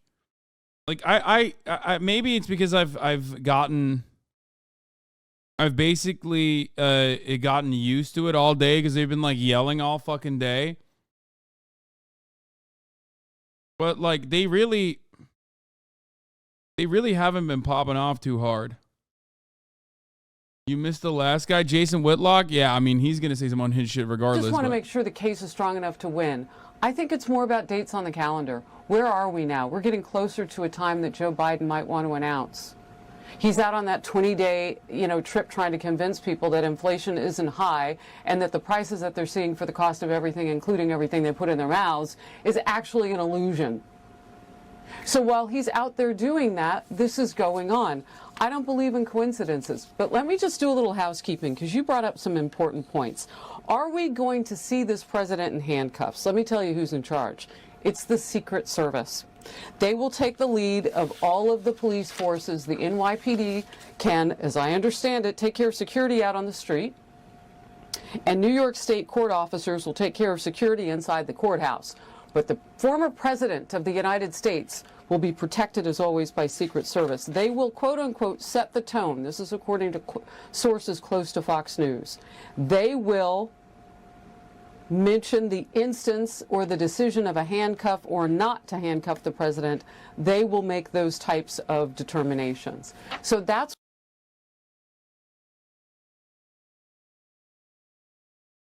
Yeah, that's not. I don't think that's gonna happen. I don't think I think Trump is too rich to. I think Trump is. I'm a little. Take care of security out on the I'm a little streets. underwhelmed by Tucker Carlson's And New York performance. State court officers will take care of security inside the courthouse. But the former president of the United States will be protected, as always, by Secret Service. They will, quote unquote, set Oh yeah, the this part's tone. really This is funny. according to They have to go in sources prison with close him. to Fox News. They will mention the incident. That's like a shitty 90s comedy premise. You know what I mean? Like the president's prisoner Secret Service agents. That sort of thing. You know what I mean? Yeah, I don't know. I mean, they're not really. In America's history, a former president of the United States has been indicted. A Manhattan grand jury voted Thursday to charge Donald Trump in the hush money. The fuck? Oh, the broadcast. In America's history, a former. Oh, it ended. Let's see what CNN's saying. Be presented to a judge on Tuesday to hear what these charges are, Jake. All right, Evan Perez, some interesting and breaking news. Thank you so much. Oh, I'm sorry, Laura, I interrupted you. But let's Holy take a step fuck, back look on at the this case, panel, on the larger dude. case. As Omar in The Wire once said, if you come for the king, you best not miss. Is there any chance that this case is not strong? Yes. Candidly, yes. There's always the chance. You big dummies. One of the reasons Y'all- why we can y'all be indict a little bit more Trump? Oh man. That was the worst thing you could have just done. Because now not only have you set the stage, you are about to see chaos. And not only that, you just gave everybody a reason to love Trump even more. And Bro, does he have tears in his eyes? What the fuck's going on? Be a man, bro. Be a man. Okay? Listen, crying for the reality TV president possibly getting like a slap on the wrist. I mean, what the fuck is this? Not to be toxic, but like if you're gonna fucking cry tears, like make it over something valid, okay? open the people's eyes even like One Piece. You know what I mean? Some shit like that. more. That, oh man, are they screwed? Who would go do such a stupid thing? What a crazy day. You got an insurrection happening in Nashville because of the trans people. You got Biden up here. I'm willing to bet he doesn't think that there was an insurrection in January 6th, but the real insurrection is the fucking mass shooting that happened in Nashville. You're laughing at people because of America, the land of many insurrections, you know, like around 3,000 in the past 5 years. 3,000 insurrections have occurred in the past 5 years. Because of the shooter, right? He didn't really care. I'm Biden, I'm stupid. Press secretary, I mentioned press secretary. You know what I mentioned in my last video. Then you go in and indict Trump. Y'all in big trouble. Because, all I can say is bring the pain. Bring the pain. What? I'm so excited. Rip off the bandage. It's going to get crazy. You mean Band-Aid, Jenny Jazz person. Godwin's, y'all. Amen. We love President Trump even more. First arrest will shock the world. You know what the funniest part about it is? Like, this is what the QAnon guys thought was going to happen to, like, all the Democrats. All the Democratic Party perverts.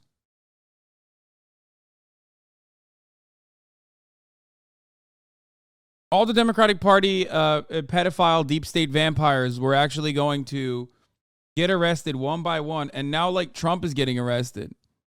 Oh, how the turntables for QAnon, dude. The number one. I love that shit.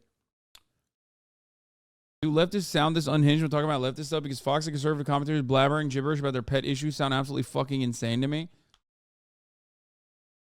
I don't know how to describe it, because, like, if I got this emotional about something, it'd be over, like, fucking, you know, paywalling healthcare. You know what I mean? Reducing access to healthcare by making it, by giving it at a cost. And I feel like that's such a valid thing to be upset about. Democrats just turned Donald Trump into Tupac? What? Why Tupac?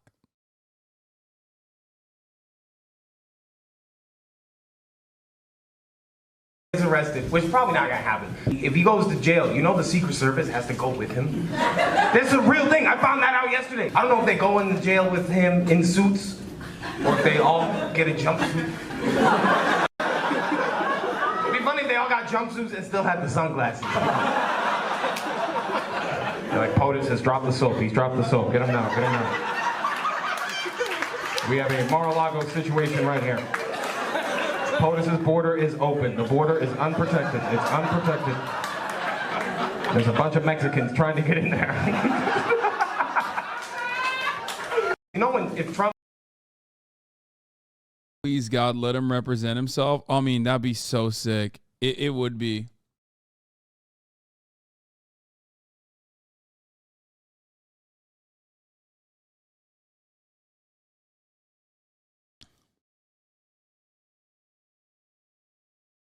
To be fair, when Bolsonaro got stabbed, people got very emotional about him, and he got way more support with the sob story. So something similar could happen. Yeah, but like going to jail possibly over like paying a porn star hush money through campaign finances is not the same as like getting stabbed. Turn to God, repent, pray for our country, pray for peace. Put on the full armor of God. But here's what's that just really started on its own. Miss. Donald Trump is not even a person anymore. He is a symbol. He is a symbol of the average, everyday guy that keeps getting screwed every single time. Watches other people screw up big banks, screw up their companies, and get away with it. This guy almost died from his like crippling addictions, and he was too unhinged for the timing of it. This is Trump's attorney. You know, the New York County District Attorney, like his actual attorney, not like fucking Lena Habba or whatever. New York City, and one of his often real brought, attorneys. In my experience, cases that they really shouldn't. I've seen them indict many cases that I am later, taking into dismissals or acquittals because they don't really instruct the jury on what the law was. And so even if you have a situation where the facts aren't in dispute, the judge isn't in the room. And the prosecutors who want the indictment are the ones telling the jurors, hey, by the way, this is the law as we interpret it.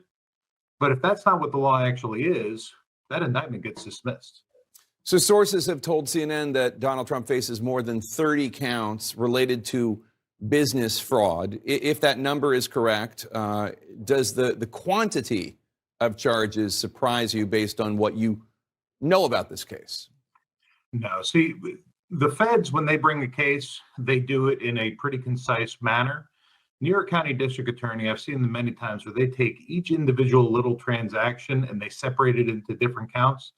I once had a gambling case. It was a small sports book that they put into 1,000 different counts for every single bet that they placed. So the quantity doesn't really mean anything here. Do you know if the president's team and the state of New York are discussing the arraignment logistics? We know that the court date is Tuesday. That is my understanding, is that they're working out the logistics. And again, that's not my responsibility, but that is my understanding. Yes, no, understood. Do you know if your colleagues who are specifically on this case been given details of the indictment, which obviously we're told still is under seal?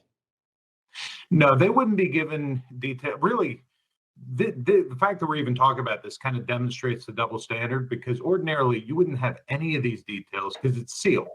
It's illegal for them to be leaking details like how many counts, what the counts are, and things like that until a judge actually orders it unsealed. So no, they wouldn't be sharing that with the team at this point. So Donald Trump has made a lot of public statements and statements on social media attacking District Attorney Bragg, attacking this case. Spell out the evidence, in your view, that the DA has done anything improper. Well, really, what's wrong here is the allocation of resources. This is a district attorney that not very long ago, there were pretty significant calls for his removal by his failure to prosecute crime in New York City and the rising crime in Manhattan that matched his failure to prosecute. And instead, he diverts presumably millions of dollars into something that really doesn't have any effect on keeping New Yorkers safe. Now, again, it's not my case, so I'm not going to comment on the specific facts here, but this is the problem with elected district attorneys. because elected district attorneys, particularly in one-party jurisdictions, on either side of the aisle, they don't pursue what keeps the voters safe, but rather what they think is going to help them win the next primary. And so it is that prioritization of politics over what is going to be keeping the New Yorkers safe that's really the big misconduct in my mind.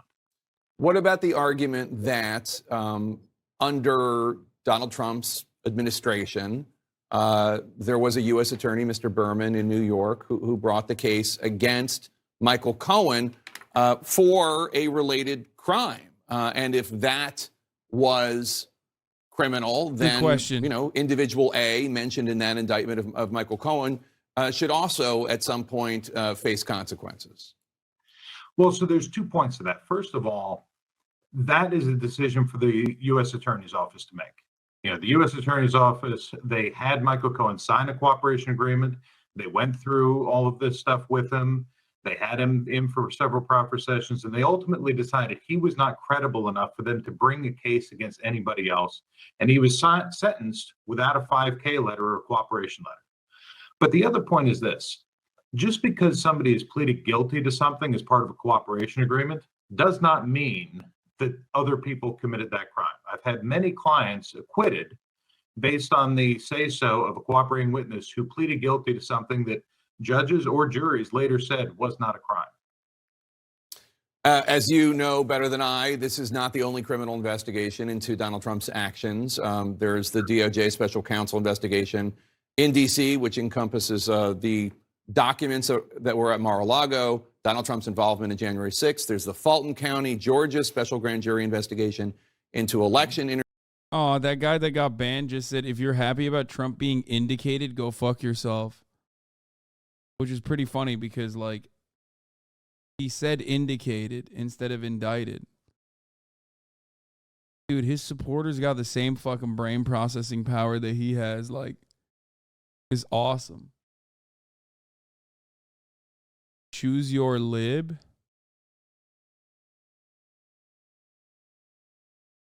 Any joy for me is a celebration that no one is above the law. I think it's okay to be happy about that. It's a somber day, and Donald is presumed innocent until proven guilty, but I'm celebrating the rule of law today. It's just like, just have fun. Just, put your feet up on the table, let your nuts hang. You know what I mean? Have some fun. Watch some conservatives lose their fucking shit over it. That's what this is all about. I love my country. It was some bad people they in got government that robbed. did it to me, and I cry That's for Felix my country when I Biederman's see what's happening bestie, now, that Rod they would do something like this for an American Blagojevich. president, irrespective of what party he or she is from. That's right. That's right. The side that is covering up evidence is the side that's lying. Ain't no way he's on really Tucker. Need to just put that on the He's refrigerator, been on 'cause that Chapo. is always true. Former Governor Rod Blagojevich joining us tonight. Thank you so much. Thank you.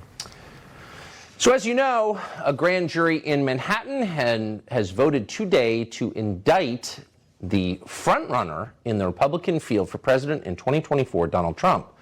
CNN is reporting that Trump is facing 34 counts of, quote, falsifying business records. Those would be misdemeanors that have been transmogrified into felonies somehow.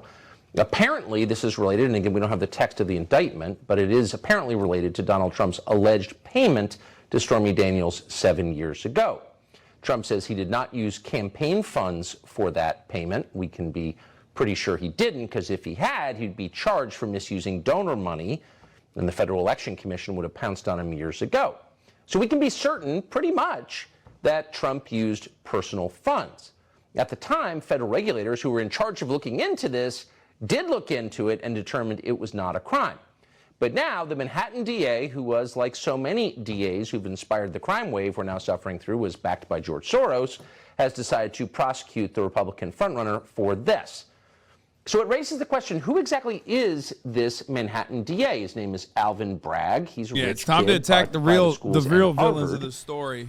But what should we know about him as we enter what is certain to be a history-changing spectacle in the next several weeks? Fox's Kevin Corke has been looking into the story.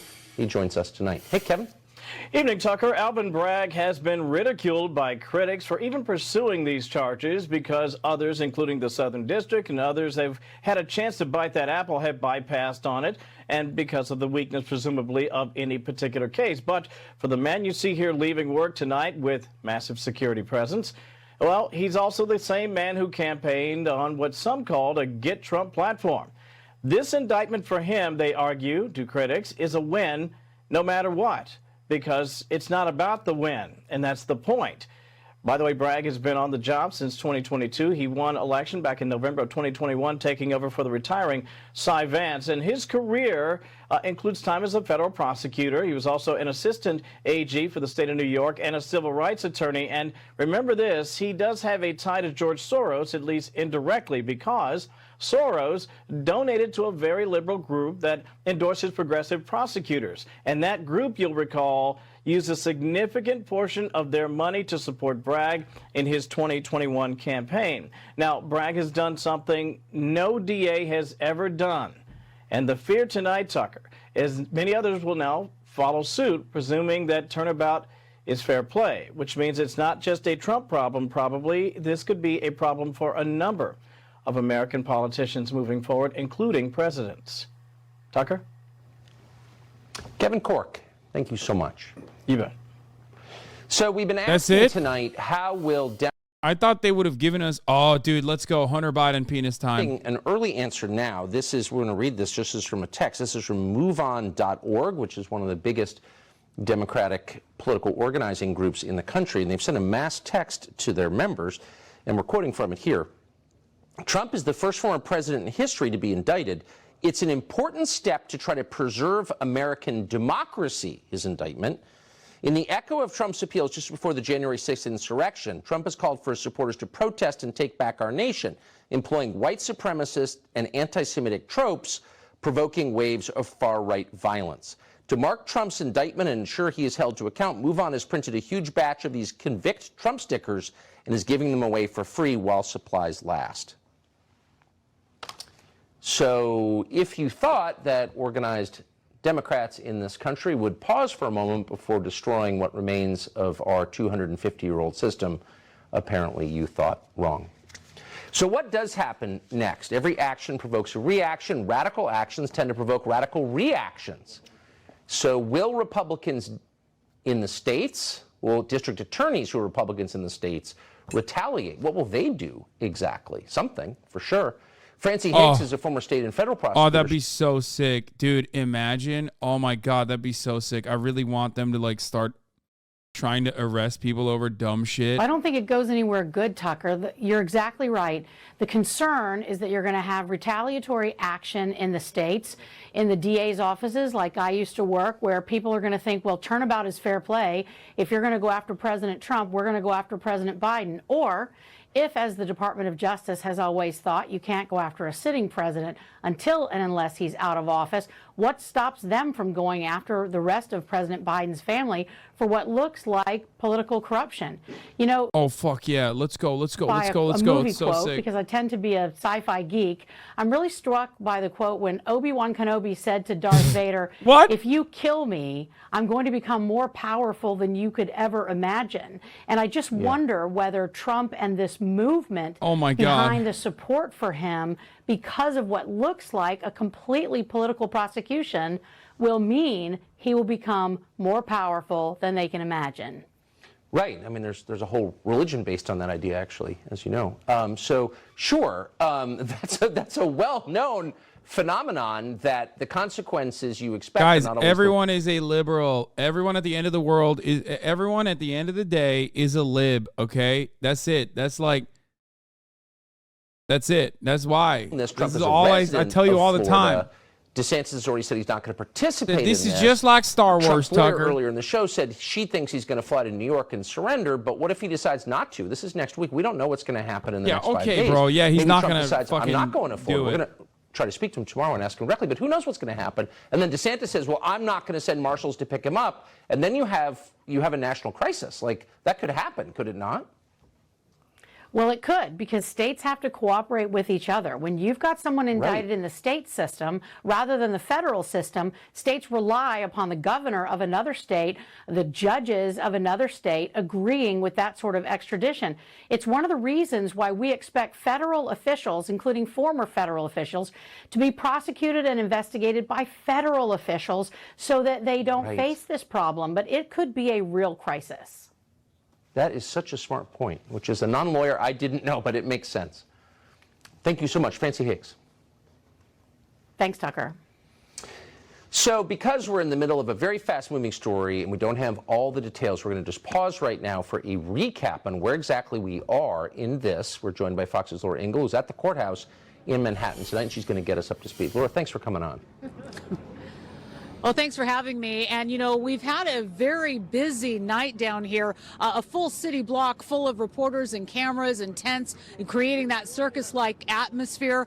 There was a protest that rolled through here behind me in front of the courthouse a short while ago, but it was a protest about the mayor of New York City, Eric Adams, and his policies on the homeless, but it was loud. We thought it might have something to do with this indictment of Trump today, but it was not. They moved along. But this courthouse has been surrounded by barricades, and we've got over 40 New York State police officers for the court system here protecting this.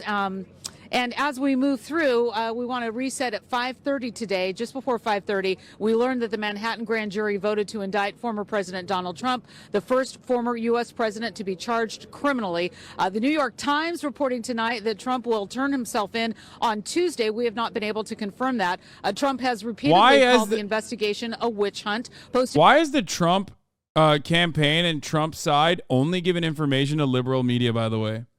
Like that is also kind of weird. They know that I cannot get a fair trial in New York. The 23 grand jurors have been listening to evidence since January on Trump's role in hush money payments to former porn star Stormy Daniels. Now, that felony indictment is under seal, and we do expect to get more details about the charges in the coming days. The Manhattan DA's office issued a statement tonight saying, this evening we contacted Mr. Trump's attorney to coordinate his surrender to the Manhattan DA's office, arraignment on a Supreme Court indictment, which remains again under seal. We will bring you more as it comes to us here downtown. Tucker?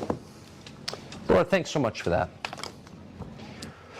So under the U.S. Constitution, which makes this the country that it is and has been for 250 years, all Americans have the right to an impartial jury. That's granted us by the Sixth Amendment.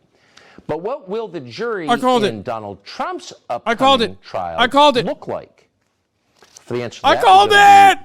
Joe Armino, who is a criminal defense attorney who is based in New York and very familiar with the jury pool there. He joins us now. Lou, thanks a lot for coming on. How do you expect this trial, assuming I guess there's going to be one, to play out with the jury pool in New York? Hey, Tucker, thanks for having me. First, I'd like to say, like your former colleague, Jason Whitlock, my heart goes out to America today. My heart is broken. I had some tears in my eyes earlier. Jason is such a great guest. Every time I listen to him, he's incredible. I told you they were going to say you can't find a jury that's going to have an opinion of Trump one way or the other that's like impartial. Completely outraged by what's going on. Completely outraged. You know, as far as the jury pool goes, I hope that my fellow New Yorkers are going to be there to listen to what's going on. But, you know, I've tried probably over 50 cases. My partner has probably tried over 200 cases here in New York City. I'm not sure I have complete faith in the jury pool here. We live in a blue state and a blue city with a blue prosecutor. So I'm a little concerned about the jury pool and the fact that it's not going to be a jury of his peers. In a city where people defecate on the sidewalk? Yeah, maybe not. Maybe I'm just kind of thinking that. Okay, Lou, thank you for confirming our suspicions there. Appreciate it. Great to see you. Thanks, Tucker. This guy, Ned Ryan, runs American Majority, is the most rotund person you could have found. Now, Ned, what's your first thought about this? Well, they're targeting a political opponent over policy differences. The un-American left is ushering in a new era of pure power politics, in which they've decided rule of law, equal application of it is dead. I would argue, Tucker, we're really living an illusion of a constitutional republic than an actual reality of it. And now the real rules of the game are 100% law is a weapon. And I think the real question I have is, are red state AGs and DAs prepared to wage this war of lawfare? And I don't want to hear any of them say, ooh, it's icky, we're better than that. If whoever says that, I really believe doesn't know what time it is, because we're in a Cold War, Civil War era in this country in which we have to decide and commit to the policy of mutually assured destruction. Democrats are launching nukes at us. We better decide we're launching nukes back at them until they stop. And if we don't do it, if we don't understand, right now we have two sets of laws, a bifurcated legal system in which one side gets the entire legal system thrown at it, go to jail, and the other one gets to skate free. And if you don't fight it, and if you just accept it, I just want to know what they'll get people on. on. A one-party state, one-party system, which ultimately ends up in authoritarianism. The stakes here, I can't even begin to tell you how deep and how consequential the stakes are of what's taking place now. And I have to tell you, Tucker, my greatest fear is... Like, arrest Chuck Schumer. That'd be fired. Joe Manchin, put him in jail. Kristen Sinema, Nancy Pelosi. It'd be so sick. But also, like, what would they get him on in general? Like, insider trading? Maybe, hopefully, fingers crossed. You give up your AR-15, and I think most people know that. Ned Ryan, thank you so much for joining us tonight. Appreciate it. Hard to believe what's happening in America. We thought we'd check in with the man on the leading edge of America in the city of Los Angeles, which is always ahead of national trends, a lifelong resident of that city, Adam Carolla, who we always see when we're in town, host of the Adam Carolla Show, to put this into perspective. Adam, thanks so much for coming on. So what's your view of what we're watching? Well, it's fine. I'm sorry, I don't have any new thoughts. Bro, they got everybody on board. 200 guests before me, I think, encapsulated every thought you could possibly have about this. But like Whitlock said, I think there's a religious angle to this. Yes. I think they, on the left, that is a religion, and I think they look at Trump as Satan. Yes. And if you got to get rid of Satan and or Hitler, then you just do what you got to do. God is on your side. So there's a kind of... You feel that, right? I mean, I feel that too. I don't think I'm imagining it. Well, it is like... This isn't politics, Trump right? derangement syndrome feels like the kind of anger you would have against a religion and a religious leader who didn't agree with your religion, and then you need to take them down, you know, incarcerate them, whatever it is. And so all the rule book is out the window when you're dealing with Satan or Hitler or Beelzebub or whoever. So I think there's that element to it. The other one is kind of interesting, which is we make proclamations. Like Merrick Garland says, white supremacy is the biggest. The thing is, like, they don't hit anything outside of like the pre-existing talking points, the pre-canned talking points. So it's like difficult for them to come up with creative new angles while staying within that narrowly defined box, right? Especially when like this is a dude who's like done a lot of shit. That's why you're hearing like, you know, the 11th guest, Adam fucking Carolla, come up with like, well, they think Trump is Satan. It's like, wait, first of all, you're on Fox News. Like these guys very openly keep saying that everyone in the Democratic Party is a demon. Pedophile vampires doing satanic pedophilia. Not the normal kind of pedophilia, but the satanic kind. Like, what do you mean? They call them demon rats. So what the fuck? Population is being pushed into a corner for a reason. I'm not just imagining that. I feel like it's to get them to react so that the government can now swoop in and do a self-fulfilling prophecy, because everybody who reacts to this is going to be a white supremacist. And remember, we told you that white supremacy is the biggest problem this country faces. How long can they scream at whites before that just becomes ineffective? Whites.